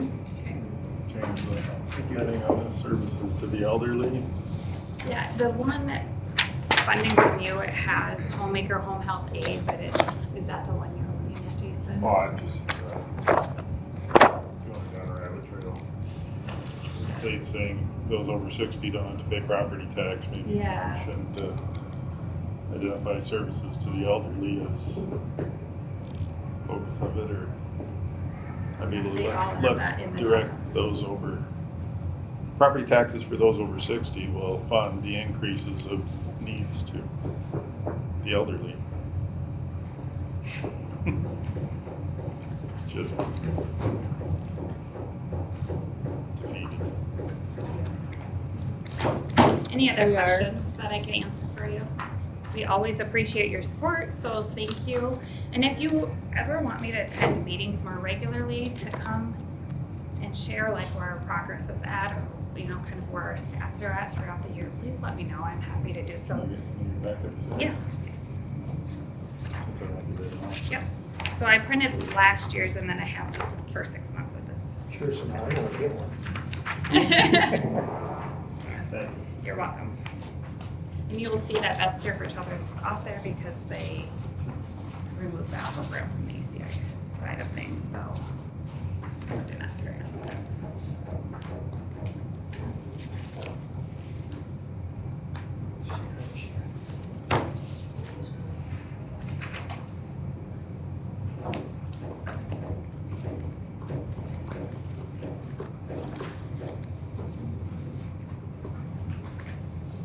This seems to be working good, just giving you 140 just divided. Yeah, that And it's has working been, okay. yeah, Okay. yeah, it does. So, right now, you know, looking on our grant fund tracker, it looks like we're at 50% spendage for that, but that's just because we utilize all our other grants first, and this will go fast. So, yeah, so, we do appreciate it. And thank you, Jerry, for acknowledging that, yeah, in the future, there will be more of a need because we are an aging population, so.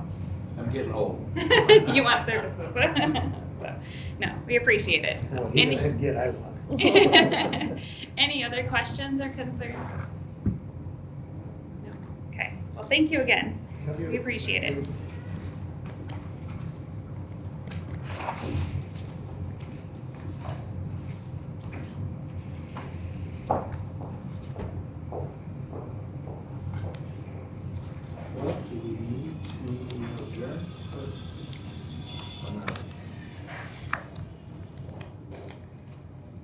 have it on there to lunch break, so it's, It's on there, so I think we yeah, can go do we're it. good, I think. I don't know. Yep.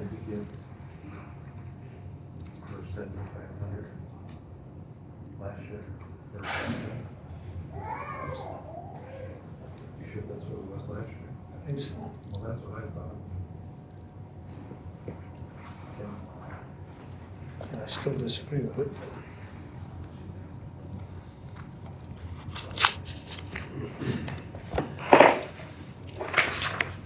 No, she's got time to sit here and listen to us. She could be working. Is she